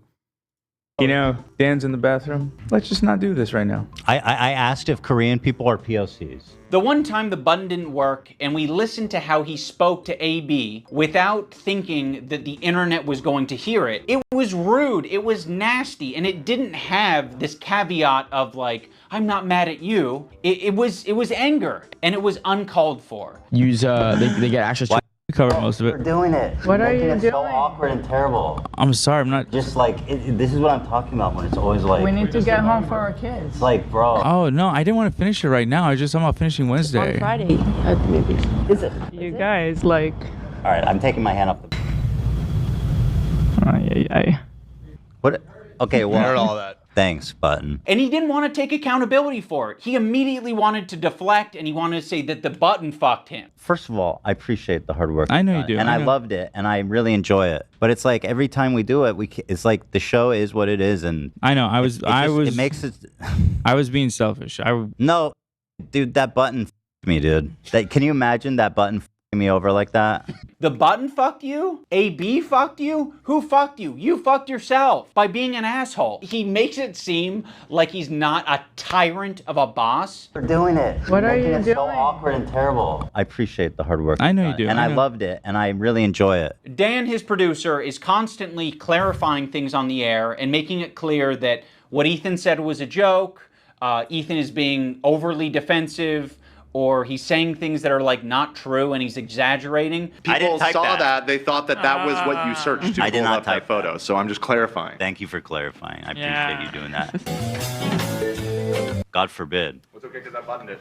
Why? Because it's not that big of a deal, man. Just Like, your how inability to. No. Hold on, Dan. How does it change anything? People knowing that we did it. It's fun when it's a surprise. Okay, well, Well, you just asked how it changed Surprise things. them on your show. Okay, all right. You know, I understand that that's his role, and he's, you know, Ethan's made that his job, or Dan's made it his job. Ethan leans on it so heavily, in the same way that he leans on the button. Ethan is leaning on all of these people to be adults and look after his behavior and give all of this emotional and empathetic energy for Ethan, but Ethan refuses to give it back to them. Also, let's talk about AB and Lena, 2 Lebanese employees, and you just continue to talk about the conflict like they don't exist. It would be nicer, a lot nicer, for you to shut the fuck up about it. You're allowed to do that. Hezbollah in Syria alone killed double that much. All right, I'm going to move on. I just want to play Hasan talking about bad empanada. Ethan doesn't want to change, and he wants to bring the entire crew down with him because he's putting them in this position every day, right? But it's more important that he gets this shit off his chest. It's more important. Yeah, that was, I assume he bunned because he kept repeating the false information that Hezbollah personally had like fucking barrel bombed Aleppo or some shit. Like he was making it seem like Hezbollah had an air force that killed 500,000 people minimum during the entirety of the Syrian civil war. And the only reason why he was even talking about that was to fucking quote unquote dunk on me. That's the other thing. That's what's so crazy about it. He didn't give a fuck about any of this shit. He just thought that this would be a cool, like, I got you moment. And basically everyone that understands anything about any conflict whatsoever was looking at it like, no, this is wrong. But it doesn't matter because most people don't know anything. They just think big, scary terror guy doing big, scary terror things. So they don't actually fucking scratch the surface of this information and try to figure out if Ethan has any veracity to these claims whatsoever.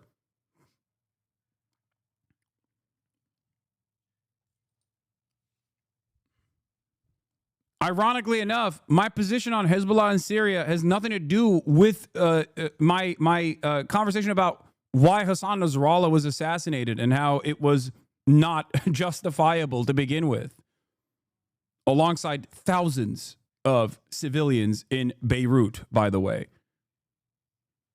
That's what's so crazy about this whole process. Like he wanted to find anything that would make me look bad.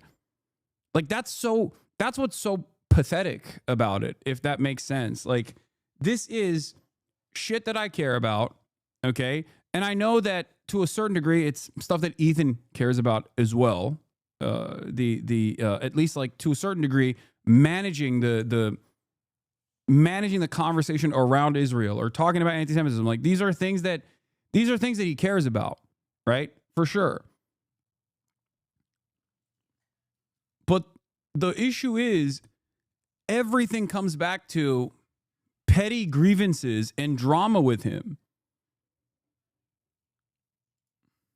That he dumps. We're all familiar with Goblin mode. Well, Ethan debuted a new mode recently. And by the way, my ratio is pretty good. Mm-hmm. Like, I'm looking at like 20 goblin modes to 1 too far. Demon mode, let's call it.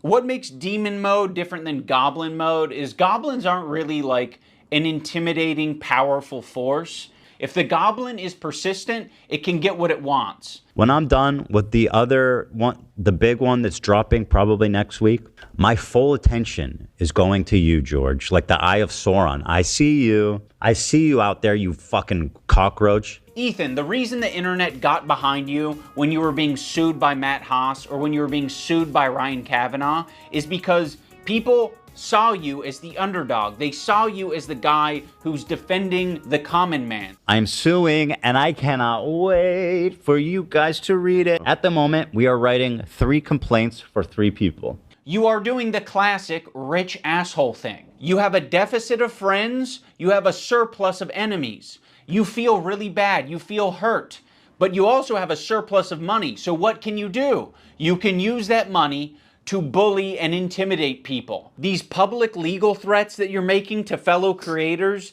these legal threats that you're making to people on Reddit, on Twitter, you're like, I'm hurt. These people are hurting me. What do I do to stop it? There's nothing I can do to stop it. I'm powerless. No, you have a ton of power, you have a ton of options, you have a ton of choice. That's exactly what you get for being filthy rich, is you can do all of these things.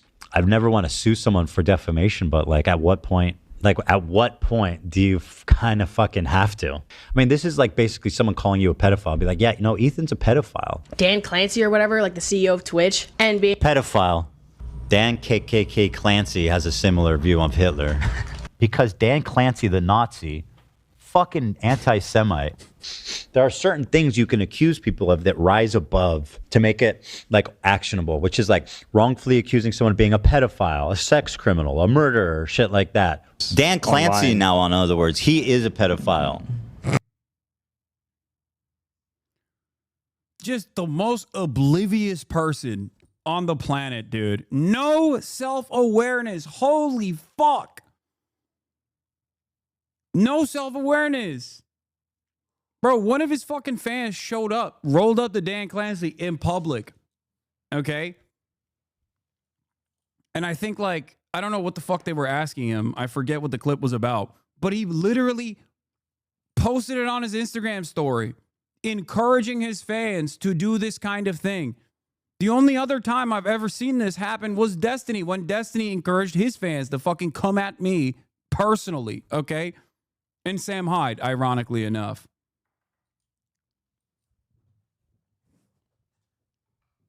They went up and they were like, why did Ethan Klein get banned? And the fucking CEO of Twitch was like, I don't know what you're fucking talking about. And he posted on his Instagram story. He was like, this is a brave journalist.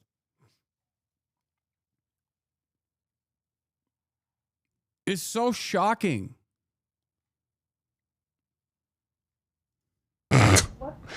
You have so much less to go off of saying that than anybody has about based Dream. on his looks. Just on his based on his Well, at least you're self-aware. That's 100% a joke. I have no evidence to conclude that he is. One of the more notable legal threats that Ethan has sent out recently is against Noah Samson. I have nothing but vibes to gain, and potentially your money as well. Don't worry if you don't have it all now. I'll garnish your wages. You're going to be living with your parents for a lot longer, buddy. 26, you know what I mean? Try 46. Noah made a video that was critical of Ethan and other content creators when they're talking about Israel and Palestine. I mean, the way he's talking about Noah on his podcast is so fucking creepy and weird. Is this a new thing? This is a new thing. This happened during the show.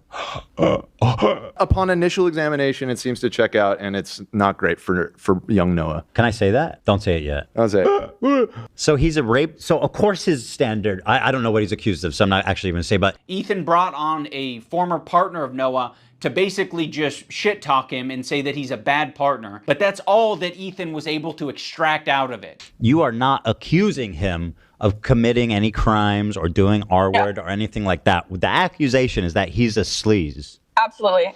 Noah Yeah. Samson, as far as I know, is not a rapist. Fuck you to Noah Samson, who's not just a liar and a scumbag, but also a creep, allegedly. Allegedly.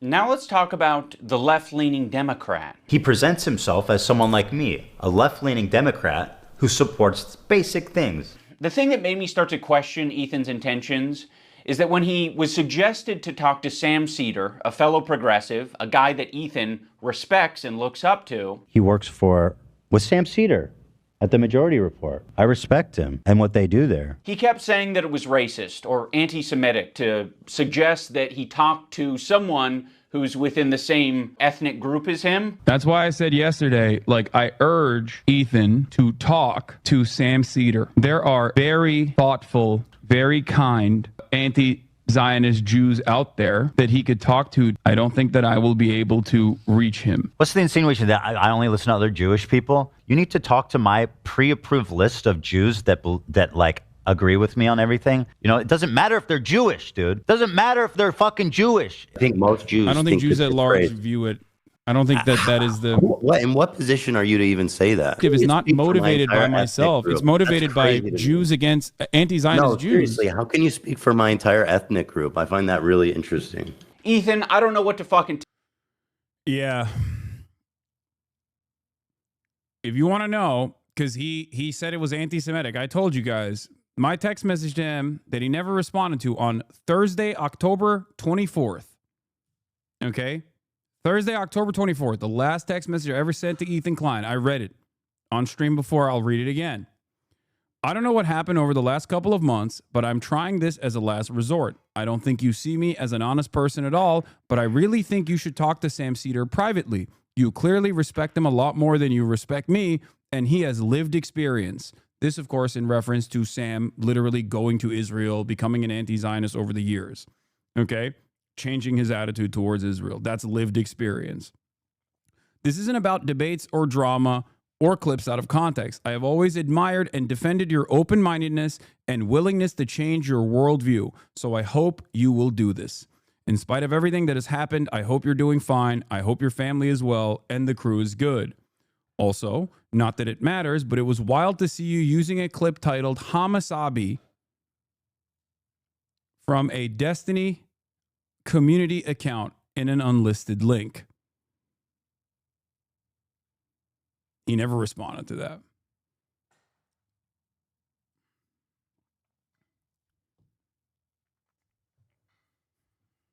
And instead, that was on October of last year.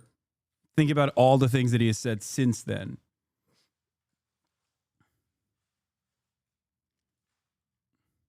It's fucking wild.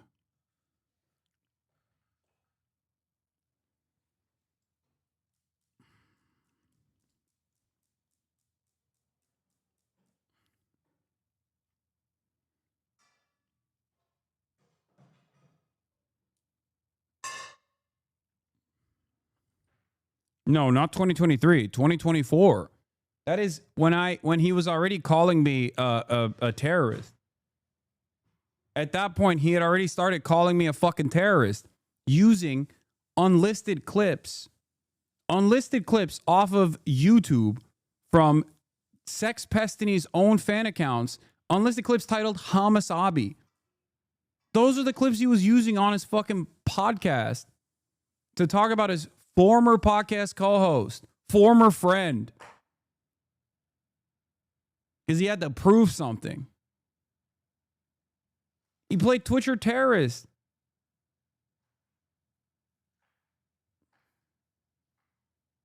After he went after the Arabs podcast for the Sabra Hummus shit alongside the ADL and successfully got a bunch of content creators banned for making a tier list, a joke tier list, where they stated that liking Sabra Hummus was the equivalent of being the least Arab coded. Okay? Like a bunch of black content creators making a tier list about who has, a joking tier list about who has the N-word pass, right? If they were to sit there on stage and then say, person who has the pass at the top of the tier list and person who puts raisin in their potato salad in the bottom of that tier list. Okay? No, don't say it's fucking still weird. Shut the fuck up. That is a direct analog here. Yeah. If they did a who has an invite to the cookout. Okay? Not the N-word pass, but like who has an invite to the cookout, if you want to fucking call it that.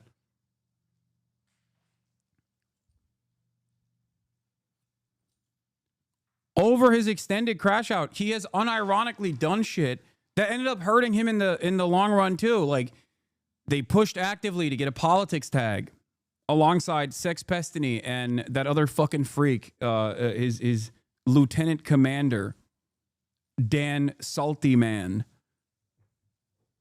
working with literal congresspersons, trying to get me banned before the election with no real reason other than pure malicious intent. Like, these guys don't give a fuck about anti-Semitism. What are you kidding me? They fucking say anti-Semitic shit all the goddamn time. Yeah, Dan the Diddler.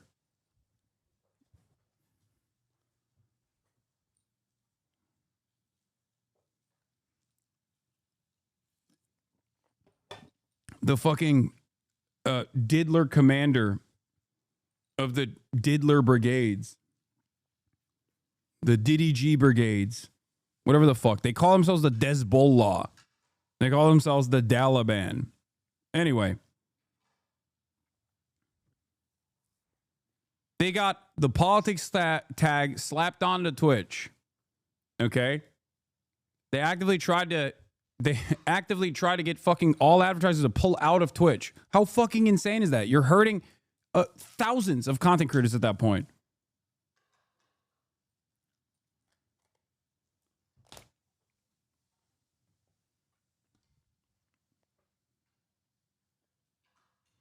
And it's not like like this was also in broad daylight too, until a Bloomberg article written by a fantastic reporter basically revealed all of this targeted Gamergate style brigading, this relatively sophisticated brigading campaign.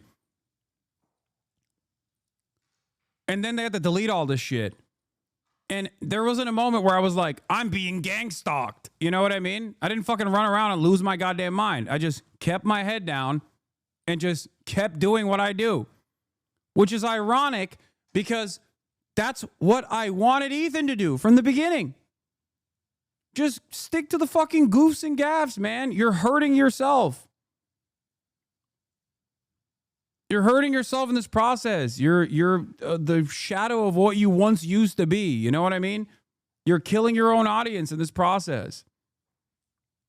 Tell you, this is like step one of having a leftist ideology, is recognizing our race, religion, nationality, all this shit, all shape our experiences. Yeah, random streamers with their country tags got their ad revenue removed and banned creators for a month before an election, forcing them to lose tons of money too. Yeah. As people.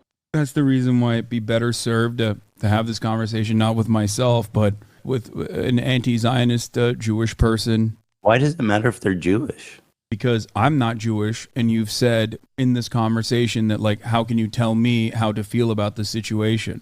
Yeah, but how is one person a representative of Jews at large? I'm just telling you how Jewish people around the world interpret that phrase. So yes, Ethan, on occasion you might be suggested to talk to someone who has some crossover with you. It doesn't have to be your ethnicity. It could possibly be someone who shares progressive ideology with you. It could possibly be someone who is of your same gender. I think Ethan understands this concept very well. He listened to these women on his show when they told him that he shouldn't be calling women bitches. This bitch is intolerable. You are such a nasty fucking bitch, Ken. I don't know if you can call her a bitch, though. She is a bitch. She's a fucking bitch. Okay, You're right. I'm I call her a see you next Tuesday. Listen, you have I'm curious, what do Lena and Sam think about it? I wouldn't be okay with that. Yeah. Yeah. Yeah. I feel like that it's for the girlies, Ethan. But I So agree. you guys all seem to be in consensus that it's in poor form. I think to respect the women here in the room, I'm going to have to pass on saying that. Can he ever say a bitch towards a woman? 60% yes. Jesus Christ. The infantilization of Ethan Klein is fucking nauseating. He's not a child. He is absolutely capable of looking into Hasan, learning about his politics, interviewing, doing loads of things to figure out where he stands. He presents himself as someone like me, a left-leaning Democrat who supports basic things. And for the first time, I noticed an inordinate amount of radical, hardcore leftists. I mean, I thought we were social democrats, not whatever this was. This comment from Hasan really started to sound some alarms in my head. I was already getting uncomfortable with our partnership. You know what's funny? Here's how I know. This is one thing that I realized, that this is where I realized he was being disingenuous, because I was like, is he actually a baby? Like, does he have a baby brain? Does he have a child's brain? Where I was like, these are my politics. We had a fucking politics podcast for 2 goddamn years. So clearly you know what my politics are. But maybe he's just a baby brain person, right? Like, fine. Maybe he didn't understand what I was saying when I said it to him. But then I realized in one of the clips that I saw of the context puke, where he actually talks about the first time we ever interacted. Okay? The first time we ever interacted, it was his podcast where I walk him through the steps of my America Deserved 9/11 moment. Okay? And he was very understanding. But in that podcast, where I also talked about my politics of what I believe, like social democracy in the interim is good because it marginally improves the living standards of all American workers. Is a good thing, but that's a short term. Obviously, in the long term, I want this entire system to change, right? And that is you might disagree with that. You might say I'm a revisionist. You might say that's not going to happen. You might be a revolutionary Marxist-Leninist vanguardist, whatever. Fine, okay? That's not what this point is.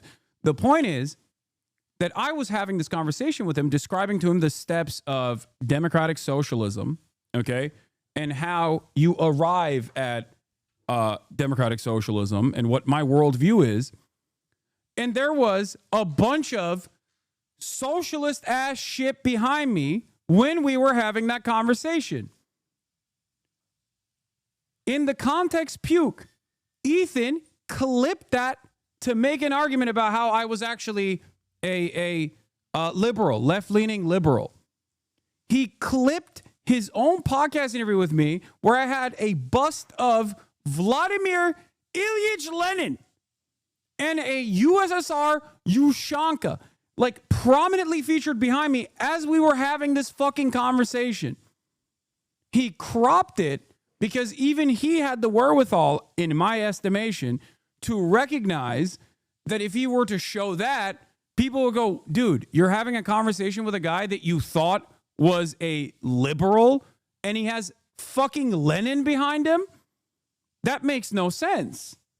So either he did that deliberately in an effort to massage the truth a little bit, or he got it from someone else who had the wherewithal to do that and fucking duped Ethan.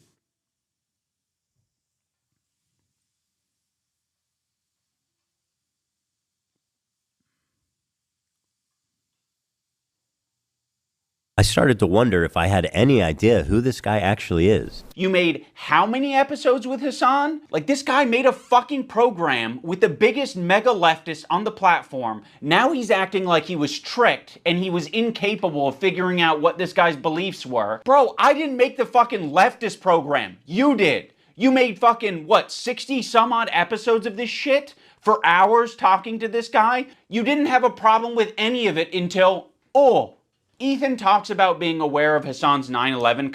Yeah, it's so funny. He's like, oh, you groomed me as a 38-year-old adult. You groomed me into thinking that you were just a fucking liberal. No, the reason why he had this attitude is because he thought if he posts this as is, if he posts this fucking context puke as is, he can maybe convince other people, he can maybe dupe other people into thinking he's the victim here, okay? That he wasn't fully knowledgeable of my worldview that I actively told him over the course of 60 plus fucking episodes on a podcast that ran for 2 goddamn years, a political podcast that ran for 2 fucking years, okay? To a 38-year-old man.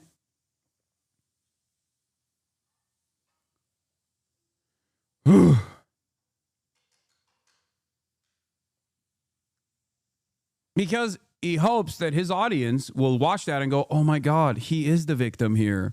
Oh my God, maybe I'm the victim. Maybe Hasan actually lied to me too. And then he fucking slapped on a compilation of me saying I hate liberals. Okay? Ironically demonstrating why I hate liberals in the process. It's like, he hates you. You're a liberal. He hates you. You're a Democrat. He hates you. He hates you. He hates Democrats.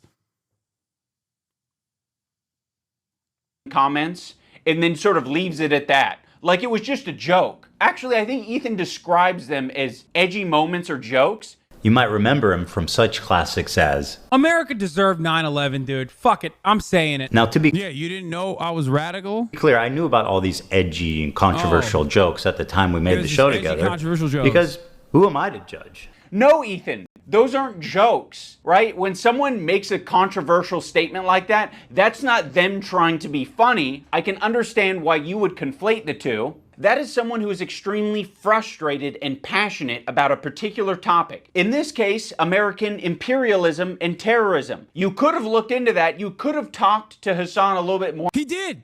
He did. You know what's funny? Wait, hold on. Let me see if I can find the fucking first ever Ethan Klein, Asia Productions, Hasanabi. Let me see. There's so many fucking things that he's posted about me that it's going to be impossible to find the original video. I don't know if any chatters will see it. Where is it? Where is it? Where is it? Where is it? Yeah, I can't find it. Maybe you guys will have it ready to go. Oh, here it is. Unfortunately, or this notion that like we're all going to become millionaires. By the way, fucking Lenin, Che Guevara, USSR Ushanka, right there, okay? Let's see. South Carolina, Bernie versus Trump, marginal differences in policy. By the way, this is where I literally talk about, all of my worldview and whatnot. The slippery slope, racism, crime, poor people, social fabric, Muslims, white evangelicals, Turkey, America, Alex Jones. Is this where it is? The America Deserved 9/11, where I talked about like what it is? I must have hidden all of my thoughts. All of my thoughts were hidden to him. When he called, 4 years ago, when he called Hasan a liberal, Hasan's soul died. 4 years ago.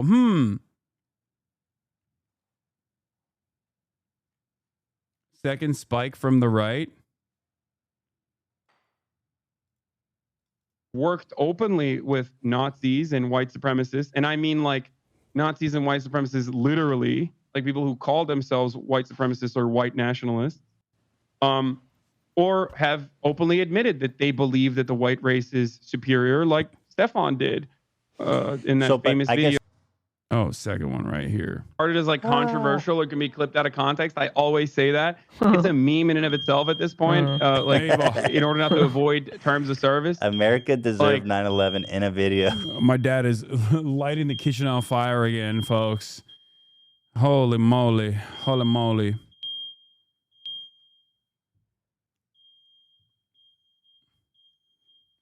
Okay. I might have to deal with this real quick. Hold on. Okay. It's just so ridiculous. Does it work? Well, I got banned, so I don't know. No, I don't think. Capabilities. So that's part of what we're doing. And the other part is just knowledge. We want to know. Someone said, is that 54? Is this it? This. Yeah, cancel culture, by the way. Exclusively a leftist idea, yet for some weird reason, Republicans love doing it and manufacturing outrage. Yeah, there was Weird. I don't know but Hasan basically was reacting to something, and he said jokingly that that America deserved. He said, "Fuck it, America deserved 9/11." Yeah. But then you went in to explain. By the way, did you? We clarified it literally immediately Yes. after. I was like, But how I'm saying controversial, exactly what we did. But did you know you were fucked though when you said that, because you said in a video game afterwards? No, because everyone was like, why did you say that? You're going to get banned. So I was like, what do you mean? If you watch the entire video, I go, fuck it, dude, I'm saying it. Yeah. And then I'm like, how is anything I'm saying controversial? We literally armed the same groups and caused destabilization in the region.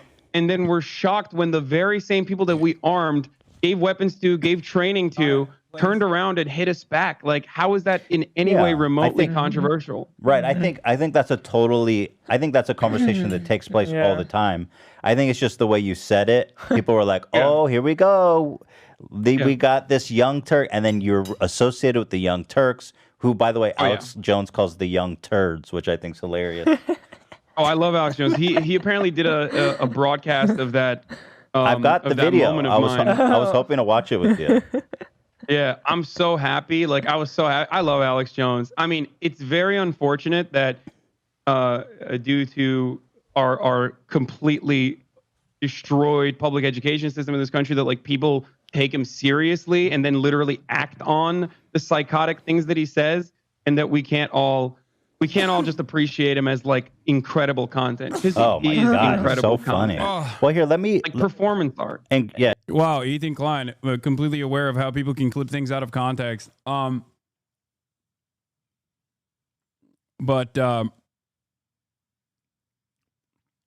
where was it? This isn't even what I'm looking for. I basically describe in great detail how ISIS formed, right?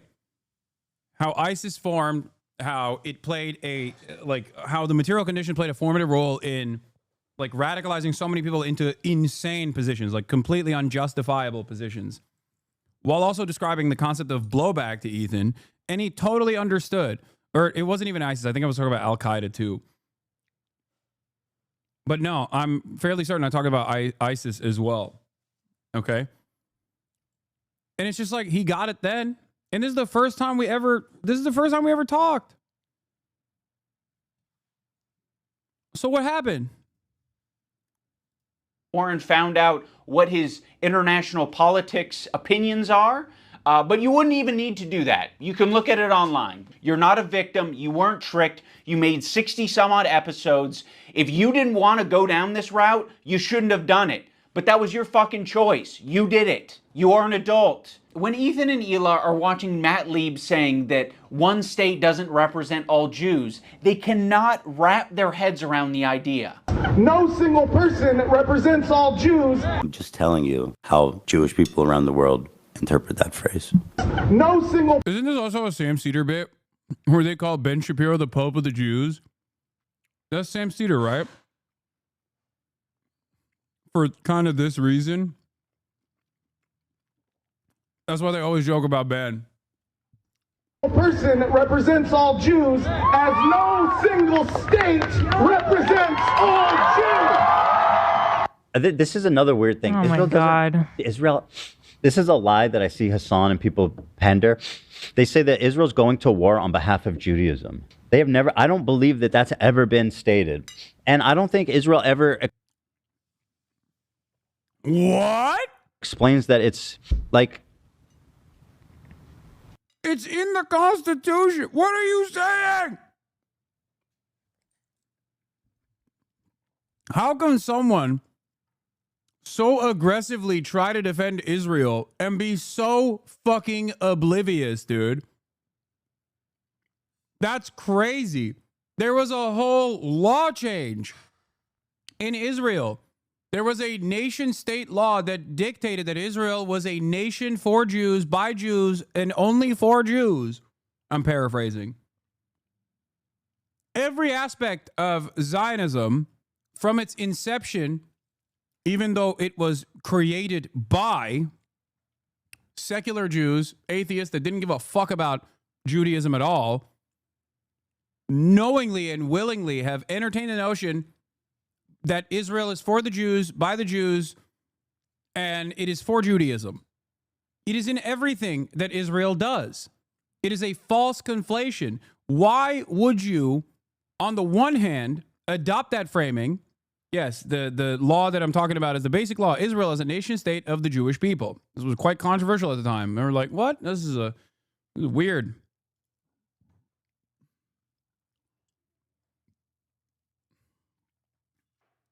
But why would you say this while also simultaneously claiming, well, all Jews are Zionists? So when you say Zionist, you mean Jew. I think Israel says it's a place where Jews can go. Israel's just a place Jews can go? With that slogan, we might actually have peace. You know, if that's all you're defining Israel as, is a place Jews can go. Like, sure, it sounds like America to me. Like, all right. I don't think that Israel said they represent. Yeah, I ironically covered this all the way back in 2018 with Noah Colwin.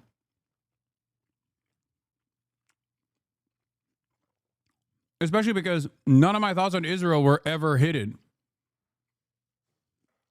Ethan knew my thoughts on Israel. I suspect he must have. Present all Jews. I don't think that's a stance. We're like, hey, displacing Palestinians is all Jewish people.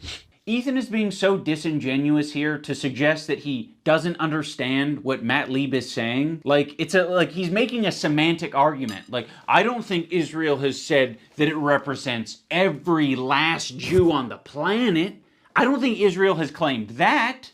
They're not going to say that their most genocidal behavior represents anything to do with them, okay? But what they are going to do is they're going to inexplicably link Israel and Jewishness together. So when they're being criticized, all of this... Also, they do that. They literally do that. That false conflation is actively egged on by the Israeli state. Not only is the Star of David in the flag in and of itself, but besides that, there is no reason to fucking put Star of Davids on the fucking heads of Palestinian prisoners that they kidnapped. There's no reason to get tanks to draw Stars of David in the Gaza Strip. There's no reason to prop up a fucking menorah in the middle of the Gaza Strip as a symbol of conquest. Israel actively does present itself as the Jewish nation, of course, but while also simultaneously engaging in defense of Israel as a way, like it plays two different roles.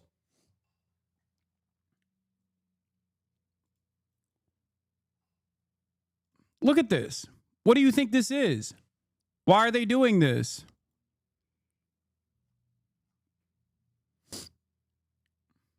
You can get mad about it. You can be like, oh, how dare you? This is anti-Semitic, which is ironically, at the root cause of the IHRA debate.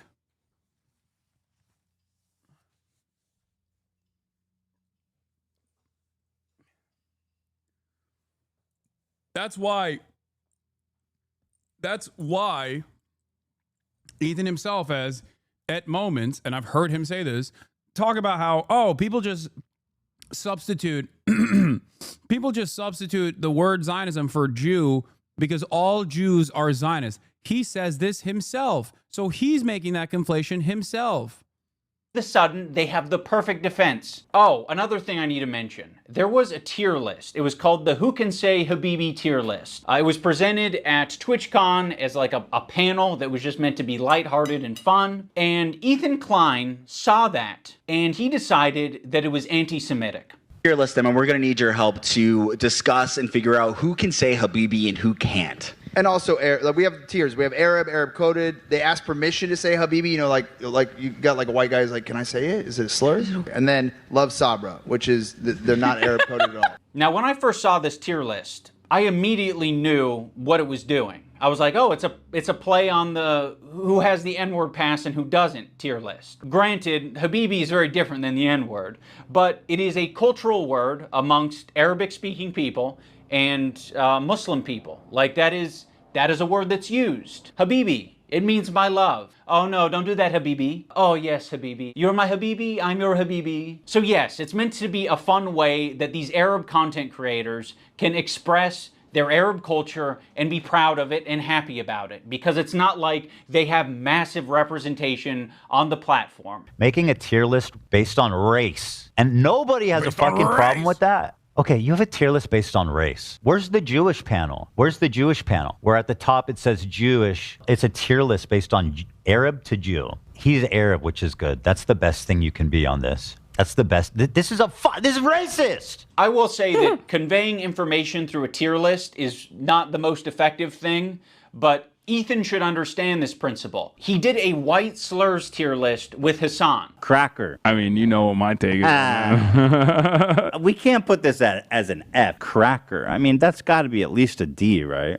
Pale face motherfucker. Pale face. I mean, again, I think that's an F. Hog. So hog is my favorite. I use it all the time. Him and Hasan feel as though they are white guys, so they felt very comfortable talking about white slurs on their tier list. I think I'm more white than you. What do you think? I think I'm white. Like, I'm super white. Can you understand why Arabs might feel comfortable talking about Arab shit on their tier list, Ethan? You're the white guy. You think you're more white than Hasan. I think I'm more white than you. So yeah, the white guy can say all the things that he wants, like cracker, but the Arabs can't have their tier list. I would put him also an Arab. I know Turkish people are different. Notice how they dropped the premise almost immediately that it's about who can say Habibi. And then it's like, Hasan, okay, actually, he's Arab. We fucking love him. He's dope. He's Arab. Habibi is an Arabic word. That is an Arabic word, Ethan. Funny about this whole thing is that they say Habibi in Israel. Again, people underestimate just how like mixed Israeli culture is. Like,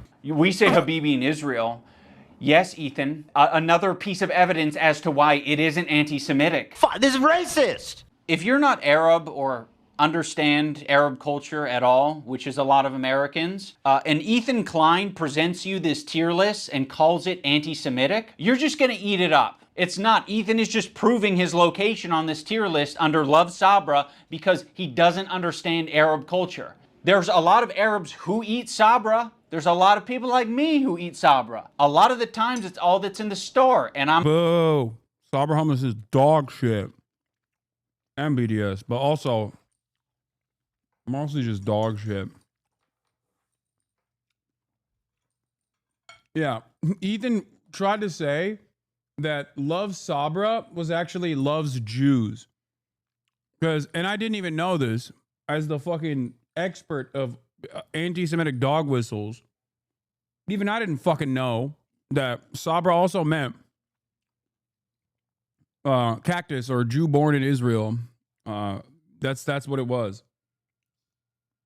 I don't think a single person knew that when they said Love Sabra. They were talking about Sabra hummus, which is dog shit. You know?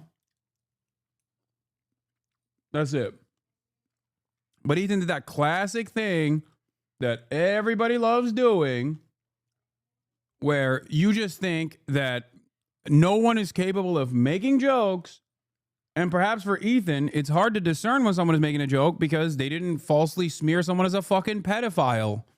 You know, that's the only type of quote unquote jokes that Ethan makes. So it's confusing to him.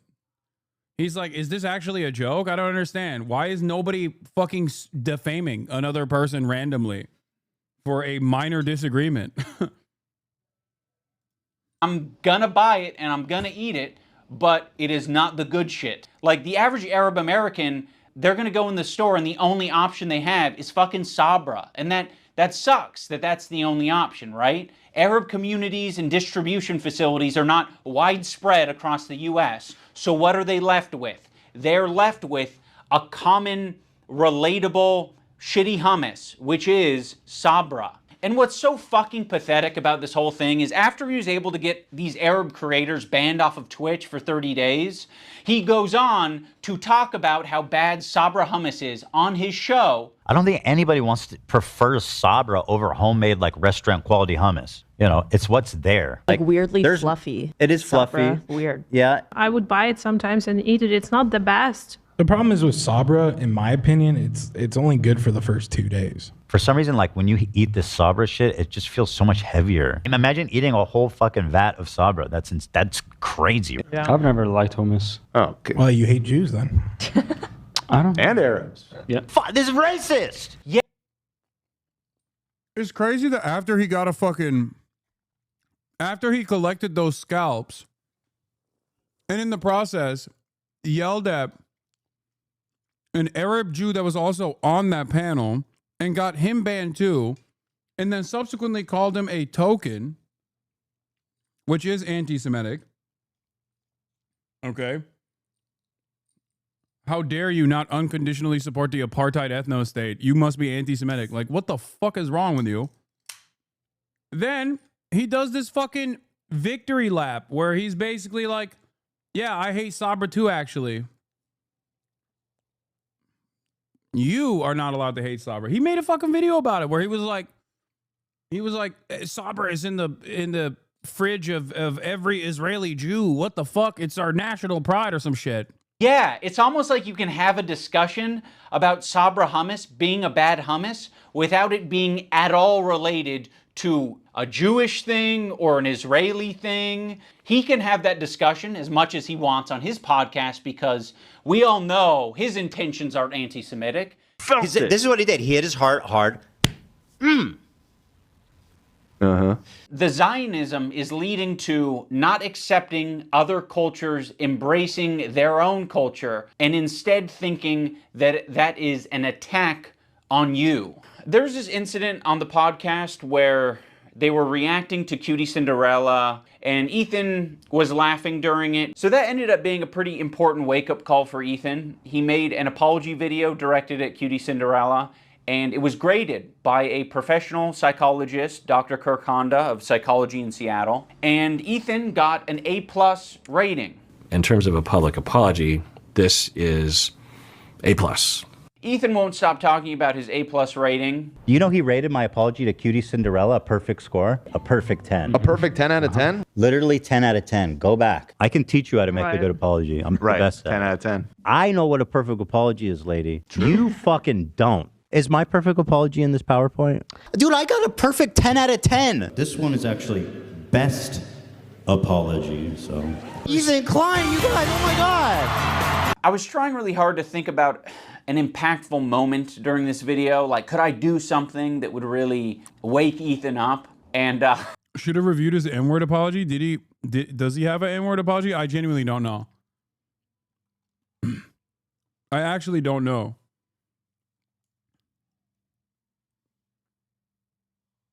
Wait, are you guys setting that up to be like, nope, that's the joke? Oh. Okay, well. My mistake. My mistake.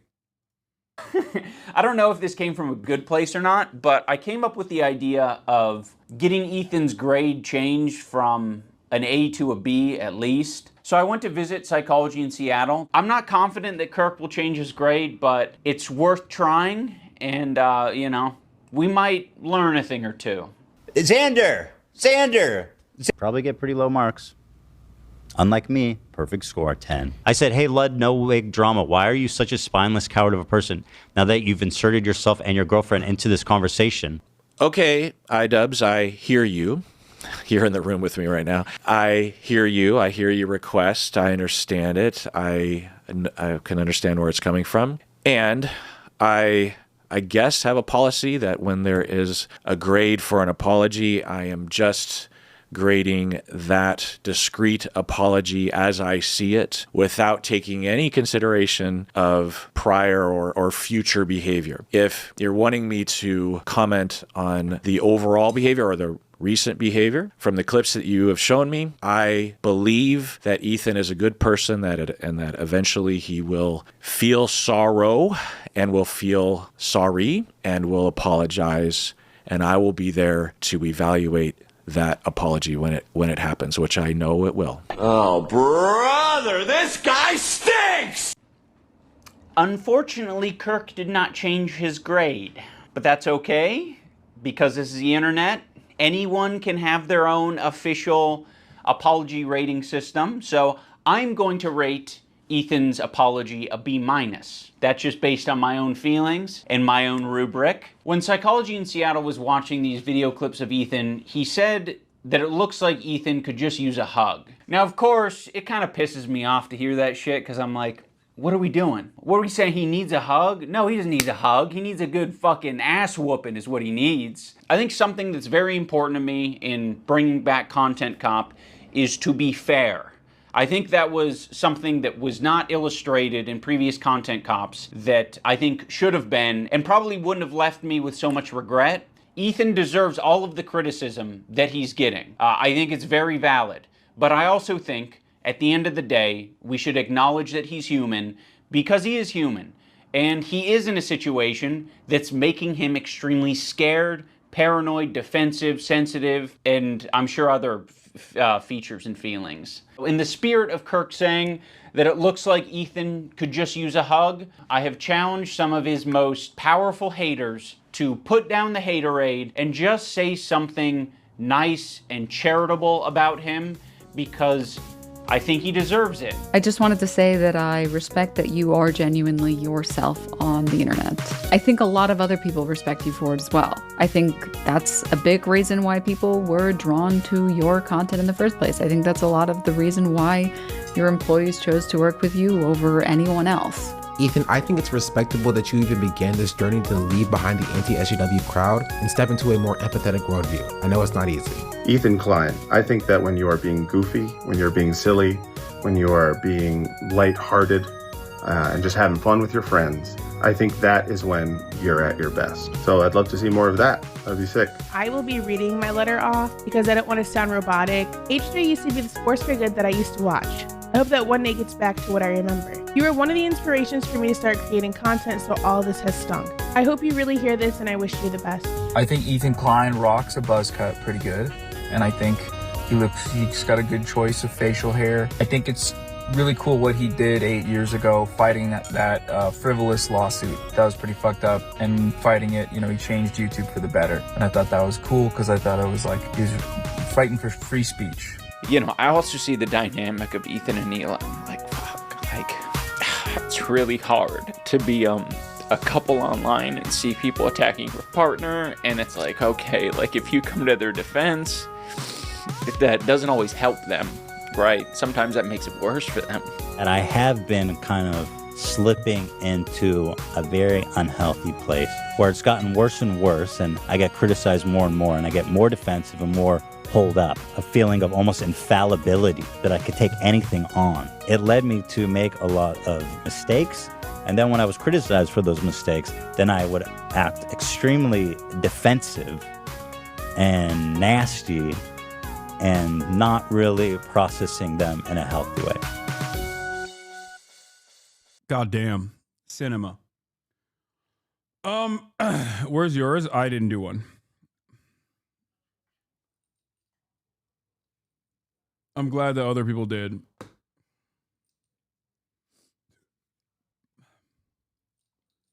Frogan did, but you didn't? Yeah, I didn't. Partially because I don't think it would have been helpful. The reason why I don't think it would be helpful is because, and this is what I told Idubbbz at the time, I was like, listen, I've made my position known in terms of wanting Ethan to get better, and I've said it so many times that at this point, it literally is just repeating the same thing that I've said over and over again. And that I don't think he will ever view it charitably.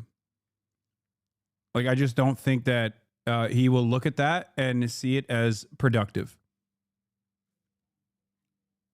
Because in spite of all the things that Ethan has done, in spite of everything that he's done, I still want him to get better. I still want him to, take some time off, really reconsider what he's done this entire time, and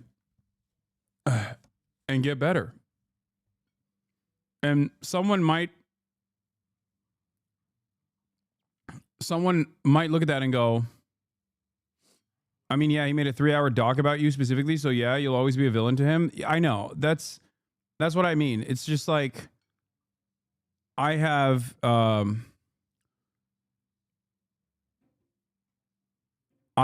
maintained that level of charity to this day.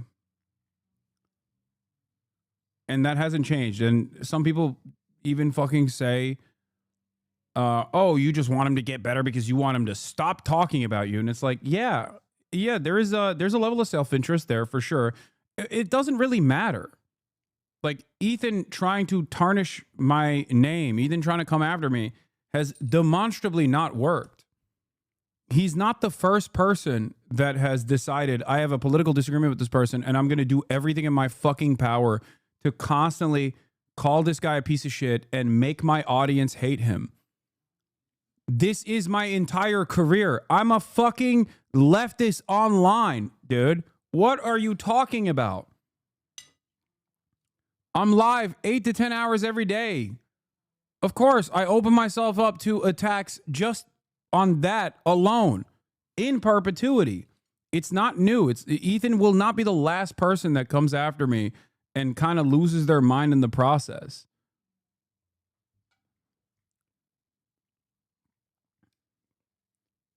So, yes. And Steiny asked me this question as well, ironically enough, on the podcast that we did. And I said the same thing there.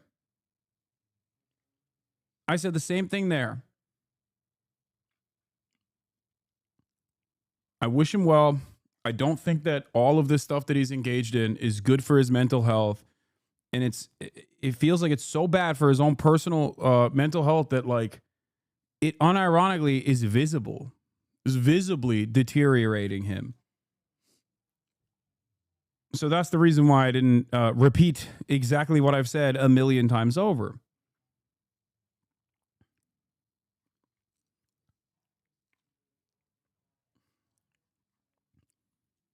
Because I don't think that he would look at that and reflect on it. I think it would have an unproductive effect because he considers me to be, and judging by what he has said, and that's just scratching the surface. Like, Idubbbz did not tackle most of it. Ethan buttoned AB.